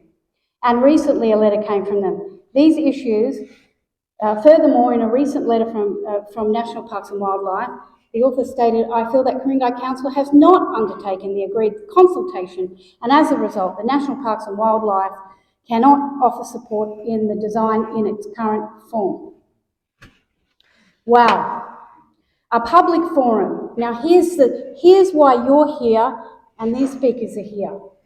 Because there was a public forum held on 14 March 2023 at Ku-ring-gai Council Chambers preceding an extraordinary general meeting. How many experts spoke at that forum? If you could just let us know. Who spoke? And look, turn around, have a look. So we had about 13 people speak at that forum. I was just in awe of everything I heard. And yet it was not live streamed. None of you got to hear it. That's why we're here today, because I wanted you to hear what I heard at that public forum to convince me that this was not a good idea. Not only that, Mayor Pettit told a community member who's here, a very respected community member, to sit down because she said something that was actually true. She said that the consultation or the process had been flawed. And he said, that's defamatory, sit down. I was appalled. And I was equally appalled the other week when my friend and mentor, Janet Harwood, was told by Mayor Pettit to sit down. I just could not believe, for no good reason again, I cannot believe the disrespect of our councillors, or our mayor to our community, people that are my mentors and people I look up to. So Councillor Kay and Councillor Greg Taylor, Councillor Christine Kay and Greg Taylor, they put a motion forward to decide whether to provide a public period of notice to review the review of environmental factors. So the community here just wanted a couple of weeks to review the REF. And that's what, and these two councils were the only councils that voted to give us time to review the REF. So the motion was defeated and the material arrived, or probably was already there, I think, before that meeting, and now construction is taking place on Norman Griffith Oval on a flood basin in the midst of critically endangered ecosystem. But the fight is not over. Is it? No. We are still fighting on. The Natural Turf Alliance, thanks to Norman Griffith, is still fighting on, and we're trying to mount a legal case. I am going to put some money in to fight this, because this is not right. It's not too late to save Norman Griffith, and this would be an excellent test case for the rest of synthetic ovals in our area. Because the process hasn't been followed, there is a lack of governance, and we should be actually very angry about it. And there's nothing wrong with anger. Anger is Mother Earth's fire coming through our bodies to say, we are not happy.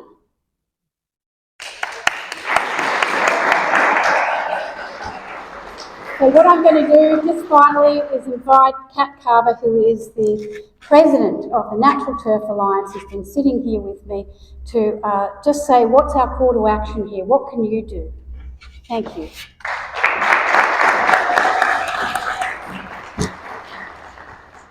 I have to follow that ball of energy. Kristen came into the Natural Turf Alliance a couple of months ago and said, I'm going to have a town hall, I'm going to have all the experts. Look what she's done. This is the power of your organisation.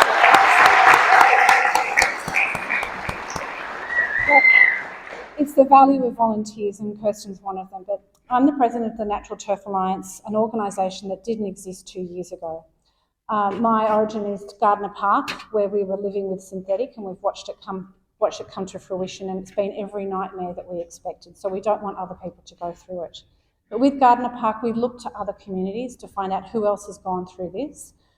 We also saw what was happening with Mossman, and we also spoke to big campaigns like Centennial Park and Callan Park, but we're a small park and a small issue. But we found lots of other people. We found people at Greenwich, Cromer, obviously here in West Pymble. And over the last month, I've also fielded about 5 different phone calls throughout Sydney, also 2 in Melbourne and also in Adelaide. So we are the Natural Turf Alliance of Australia now, rather than just Sydney. So it's disappointing to see so many. So what are we pushing for? We're pushing for regulations and standards. There are no standards, there are no regulations. There's not even a decision tree about how and where these synthetic fields should be. They actually can put them anywhere is really the answer. So we're pushing for those standards. The Chief Scientist report, all 539 pages, landed last week. We've been combing through it. Many of the scientists here contributed to it. So thank you for all of that time. We know that they've been waiting for that report to come through. It took 6 months, and there's still new evidence that's come through in the last 6 months. For instance, we know that grass can do the job, and we also know that FOGO, this is going to be our new favourite word after PFAS. FOGO is food and other organics. It's coming to every council by 2030. This is the organics that Dr. Badham is talking about that needs to go into our field. So we need our organics, which is going to be local and circular, and they'll be going into our parks and improving the soil. So what do we want? We actually want a moratorium. We've heard the evidence. We've heard we need to use a precautionary principle. So we've actually calling, and this is our position paper, we are asking for a moratorium. Several councils around Sydney have a moratorium.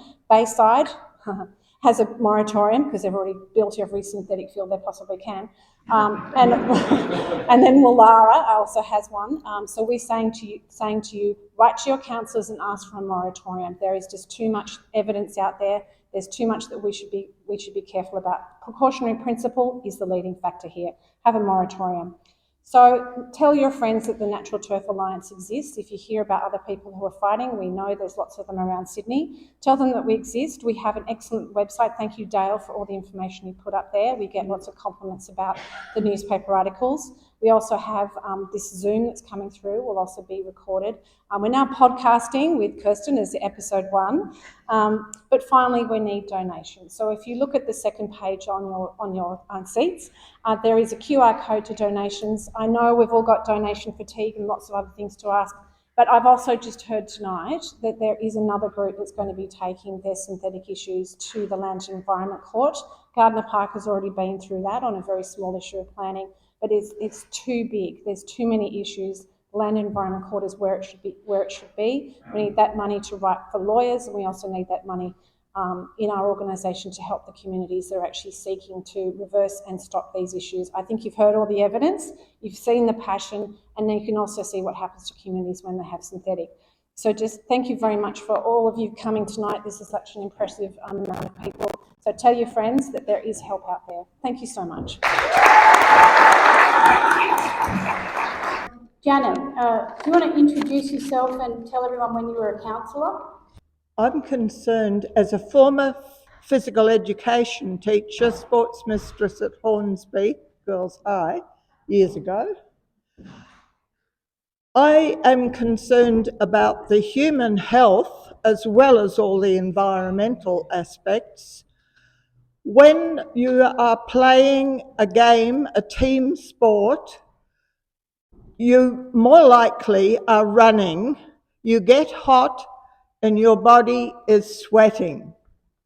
The pores of the skin are open. It's been reported to me by a fellow bush regenerator. He has seen players in North America on these fields, and because of the heat, which has been referred to tonight, they have to wash the fields. Well, first of all, there is fungus that grows in the fake turf. And in order to get rid of the fake turf, or the fungus in the fake turf, fungus can be pretty toxic. They use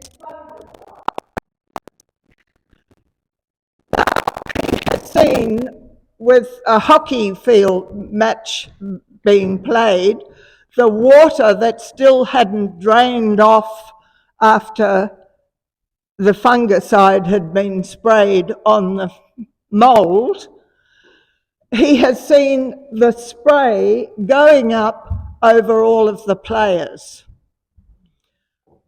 I suggest that this could be a very dangerous thing as to the effect of the fungicides, the microplastics, and everything else you've heard about tonight. Let's not forget that this is public open space we're talking about, not a playing field for one particular code. Thank you.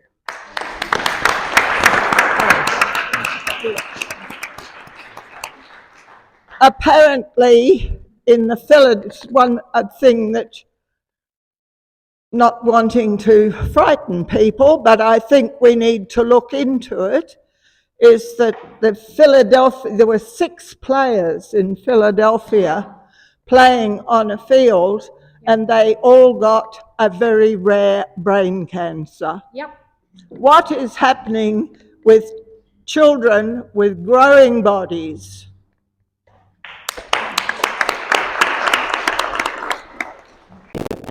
Congratulations to you for actually putting this on.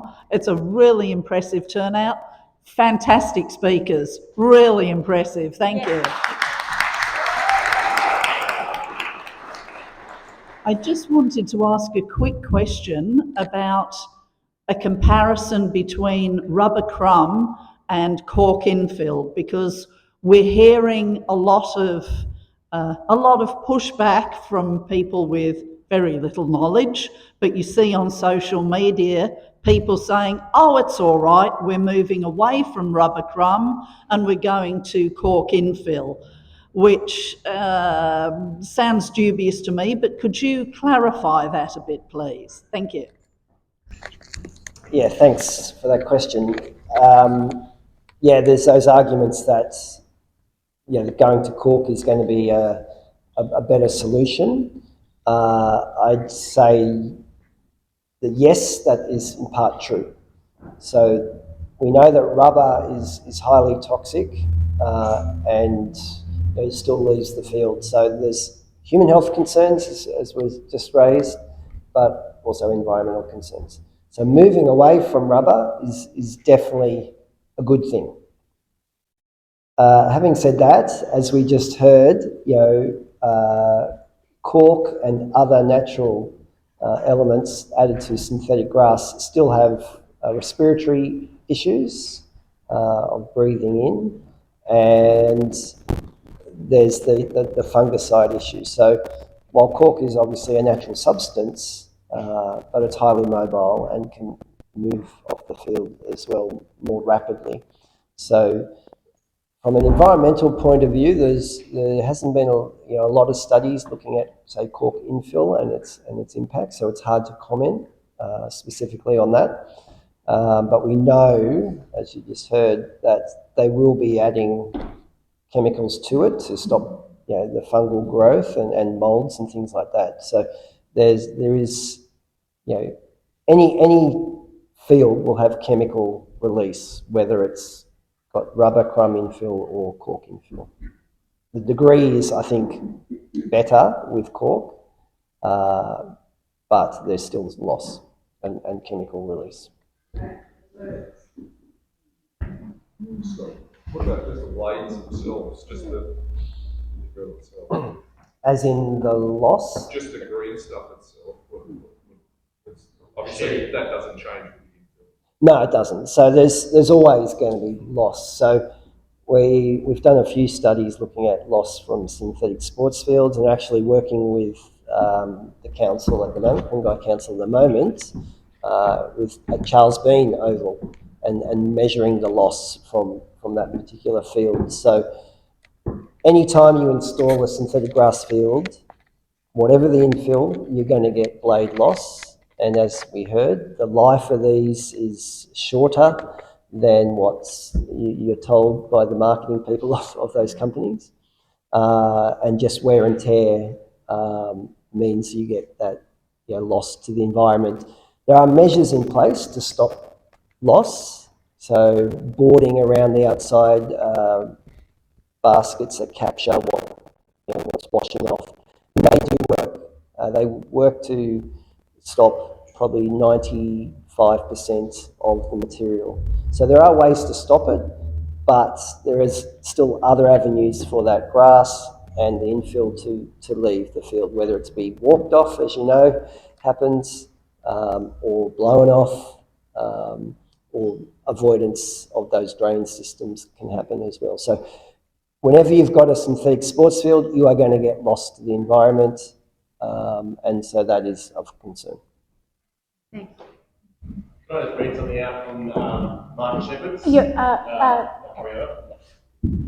this is just utilising just an answer of is cork better than crumb rubber? Martin Shepherd, cork infill. Allowing less cork and other plant organic compounds such as coconut husk, blah, blah, blah. Essentially, there are additional costs need to be considered and continual top-up is required.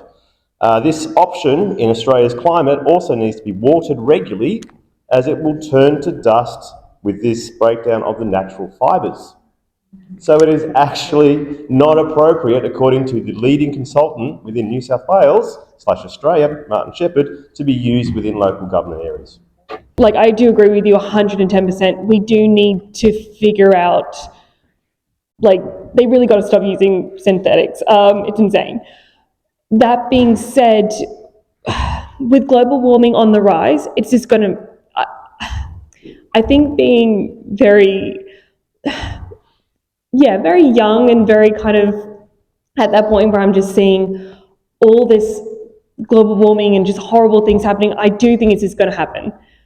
And I think it's just unpreventable, and I do apologise if I sound very, disheartened, I guess. So I think at this point, we do need to stop with the synthetics. However, we need to find another way to kind of deal with grass in the sense that we need to find maybe an alternative way from grass that doesn't use like that much water, because apparently it uses like 20,000 litres of, 2,000 litres of water annually or something like that. We do need to conserve much more water than we do. Is there like an alternative grass or something that we can use? And I do apologise if I sound ignorant. 50% or it's thereabouts of soccer fields and rugby league fields and that in the coastal areas of New South Wales, and some of the ones all in the tablelands areas as well, don't even have a watering system.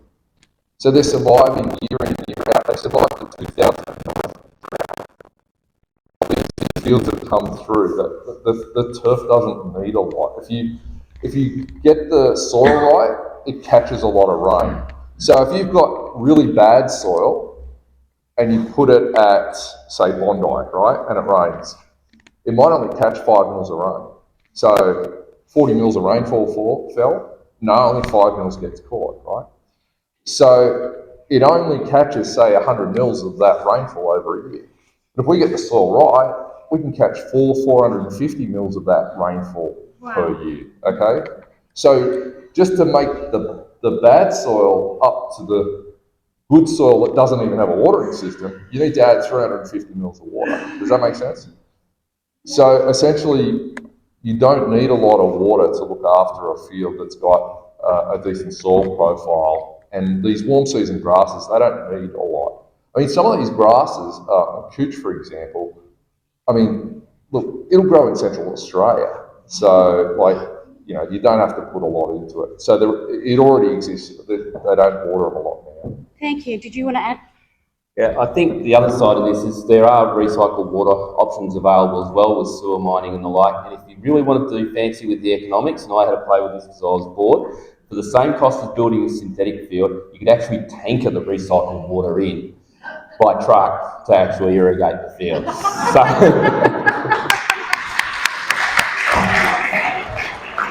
So basically the question is a moratorium enough? Do we need to look at banning it like they have in some other areas, particularly Boston in the US? And then the second part of the question is, basically, I foresee developers using synthetic grass in new housing developments. It's been happening in the UK, and the government has banned it in housing estates. Can you ask Elizabeth Farrelly if she has seen it or foresees it happening here? Go on. Multiple parts. Look, it's my understanding that it is already happening here, that people are already using, yes, artificial turf in housing estates. So I think it's here. And I think, I mean, as to the ban question, look, I think that a moratorium should be put forward with that in mind as a possibility. Maybe it's too soon to ban it outright. I'm not certain. I think people would like to think about it a bit, but I'm pretty sure that once people have thought about it properly, then a ban is definitely on the cards. Also, just want to say about the water question, just one comment about that. One of the implications of the very uneven rainfall that's coming with climate change, when you get these incredibly intense events, is that more than ever, a city like Sydney should be investing in huge underwater storage tanks. I mean, we're mad not to be doing that. We're mad to be having uncovered farmland.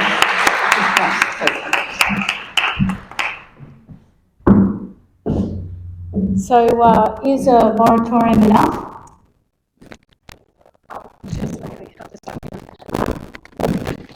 The moratorium is a great way for the community to actually request it off their councillors. So it's something that actually doesn't cost anything, but is something that we can all write towards.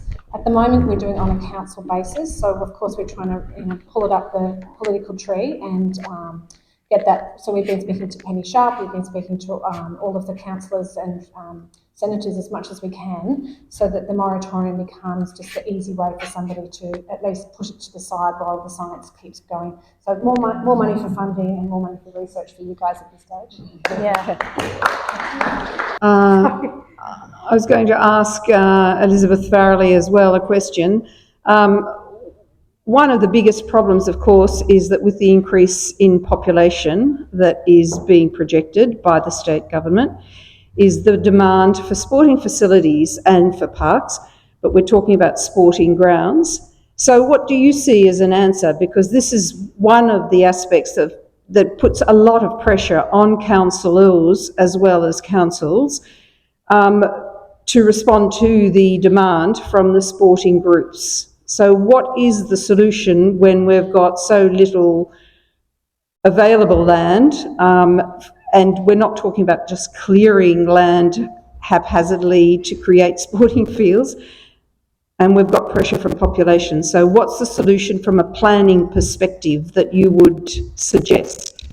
The population question, of course, needs to be understood in a global context. The world population is very big, and in some ways that's scary. But I do think that it needs to be said, that we, in fact, there's an interesting graph in the Chief Scientist report which shows Sydney's population is stable or slightly dropping over the last couple of years, while regional New South Wales, of course, is growing with some of that loss to Sydney. But even if Sydney's own population does uptick again and continue to grow, and given that we do need to densify because we absolutely need to end greenfield sprawl, which is a catastrophe.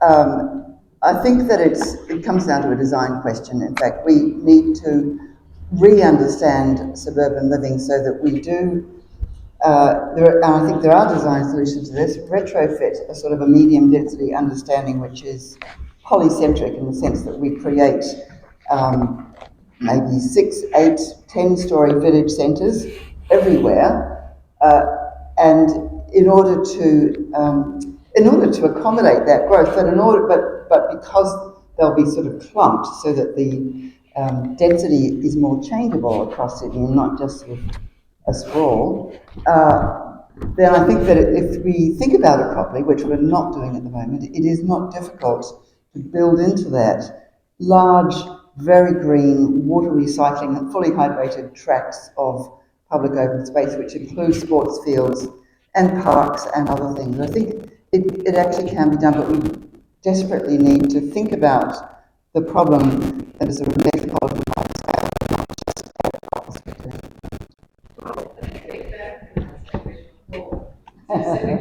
Before you come to answer that as well, I just want to acknowledge Elizabeth's answer. There's a real lack of foresight and big picture planning here. And if we actually did that, then we could incorporate all our issues and have some smart cities. And so thank you, Elizabeth. Please.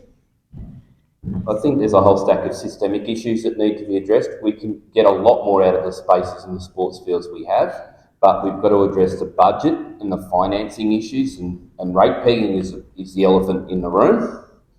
We've got to address the capacity gaps across contractors, across maintenance crews, across the TAFE system. So it's not just, let's just fix this field, it's let's look at the system issues, the procurement processes and the like to get the holistic outcome that we're looking for.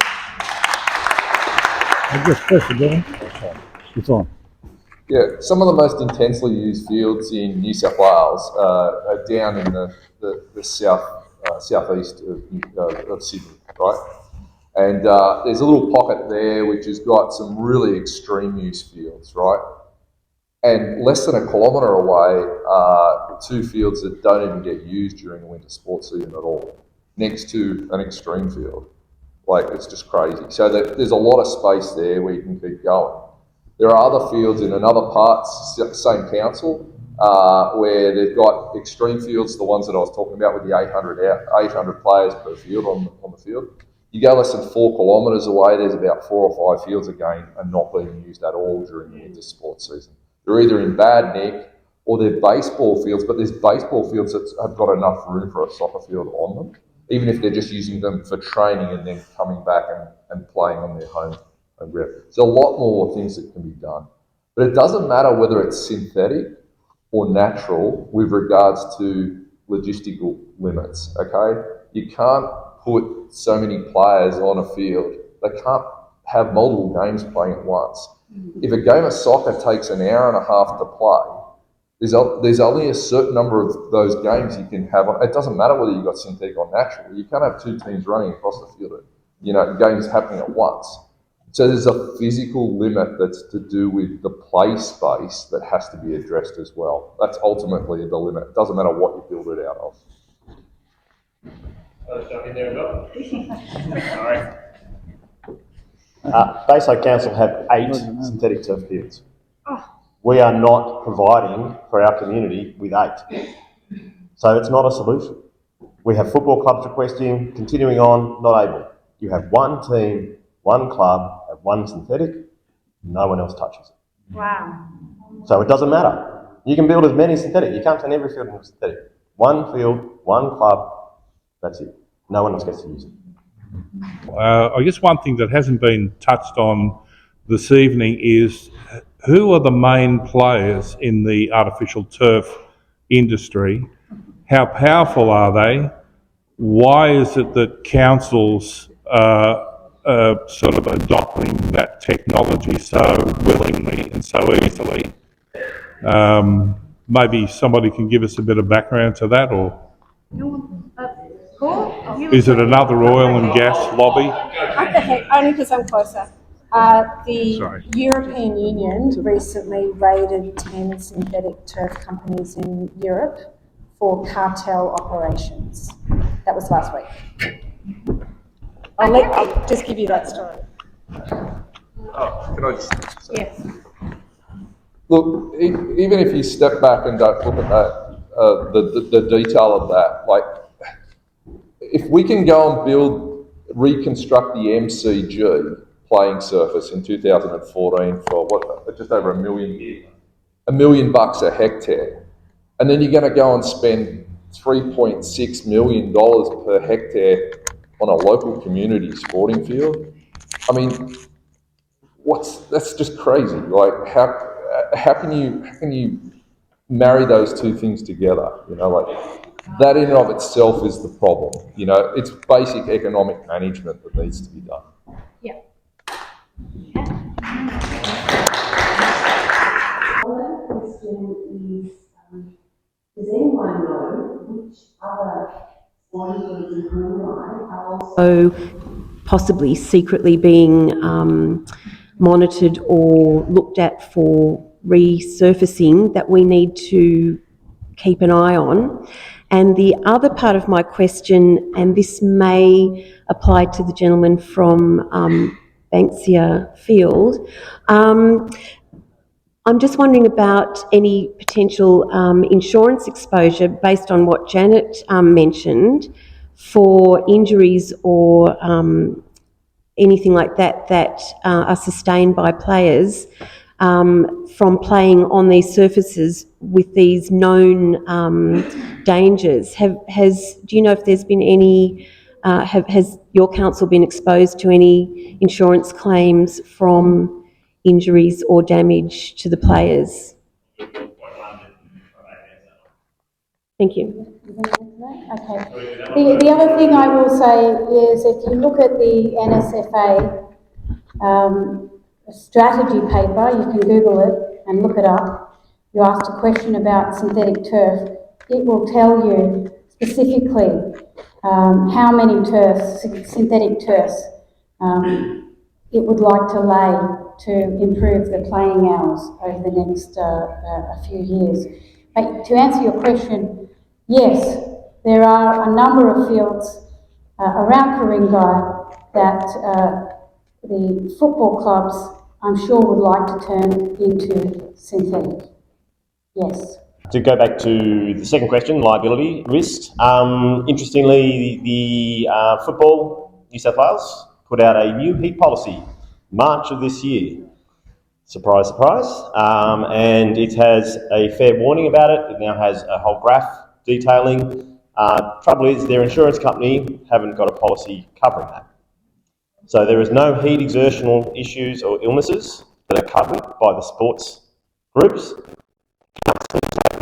I'll give you an example. Over in the States at Maryland University, Jordan McNair sued, after basically his family sued, he passed away from exertional heat stress. It was deemed that the university had not, or failed, to actually put in place adequate measures to, one, assess and two, revive that boy. It was a 14-year-old child. They've now been told and were meant to put in place an emergency action plan, which involves defibrillators, ice baths, cooling tanks, rectal thermometers. There's a 20-page list of what should be on fields to account for exertional heat illness. It is insane that that is what they're going to ensure that you have to have on the side of your field to protect the children who you're training. Coaches do not have any understanding. People on the sideline, administrators, don't have any training with regards to exertional heat stress, identificators, what it is. I coach, I train, I have none of that information provided to me, yet I'm expected to put 11 to 15 kids on a field, unsure of, is that child suffering from heat stress, exertional heat, what are the indicators, how are they feeling, what do I do if there is an issue. The first time this year, they actually had to stop play on synthetic turf fields in New South Wales as a directive from New South Wales Football.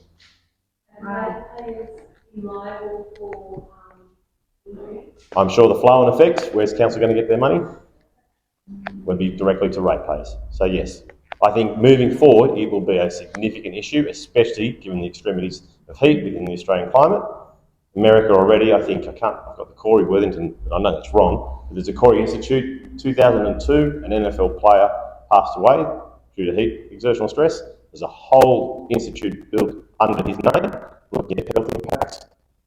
One of the specialists or experts from that area indicates that up to 6 children a year are being lost just in their area through exertional heat stress. And it's one thing that's not identified often when kids go to hospital. I'll be dizzy, I'll be sick. And there's a netballer from Australia, again, I can't think of a name, who has basically been unable to play after heat exertional stress occurred on a netball field indoors.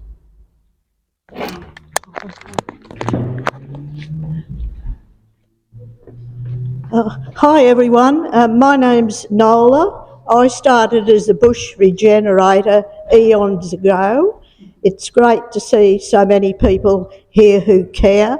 I really enjoyed Joan's talk from Mossman. I grew up in Mossman and I started work with the Bradley sisters, Joan and Eileen Bradley, and I'm probably the older people here who have heard of them, but they did invent the principles of low impact bush regeneration.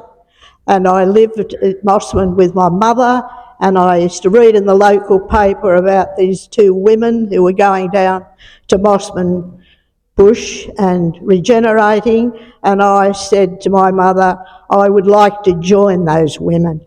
And so I did, and so I worked for many years in Mossman, and then we moved to Ku-ring-gai, and I thought, how fantastic. I'll come to Sydney's Green Heart and do some bush regeneration in Ku-ring-gai.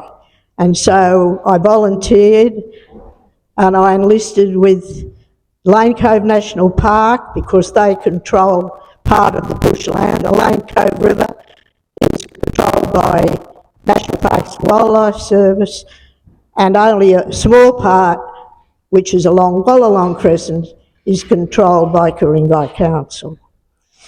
Anyhow, so I got a certificate last Christmas for 30 years bush regeneration with Ku-ring-gai Council. And I work in Bicentennial Park, which is the source of Quarry Creek, which flows down to the Lane Cove River. So I've been working there, and I also work in Quarry Creek down along the creek. And I also work doing street care in Wallalong Crescent. So as you can imagine, I am very upset with what's happened. So all the work that we've done, and Bron, who took over after me, so upset about it that I was the convener, and she gave it up to fight for this cause. So, as I say, I'm very upset about it. Thank you so much, Nolene, and thank you for your care. We are actually going to wrap it up now. You can stay and ask your questions. We'll see who will hang around. I did want to notice, Nicolette, I didn't see you sneak in. Nicolette Paula, no, don't crouch down, stand up. Thank you for coming tonight as our federal candidate in the seat of Bradfield, and I know you two are, as we've talked about it, as concerned as I am about this issue, and I'm really glad to see you here, and Martin Cousins too, Martin. Thank you. Martin also ran in the election, federal election for the Greens. Thank you for coming, Martin. And also David Rigdon, who ran in the same federal election, wanted to be here tonight, but he's not well. But he too is concerned about this issue. I want to thank, again, just to wrap up, can we thank our speakers?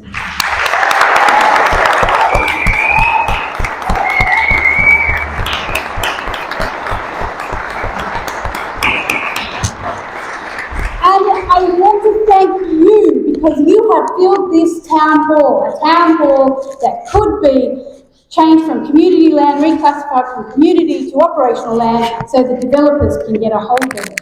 But you just made use of it, which is my dream. We hold town halls every month here, perhaps not this long. But so thank you very much for coming, and please hang around and look at all Janet's amazing work over to the side there, and then biscuits as well too.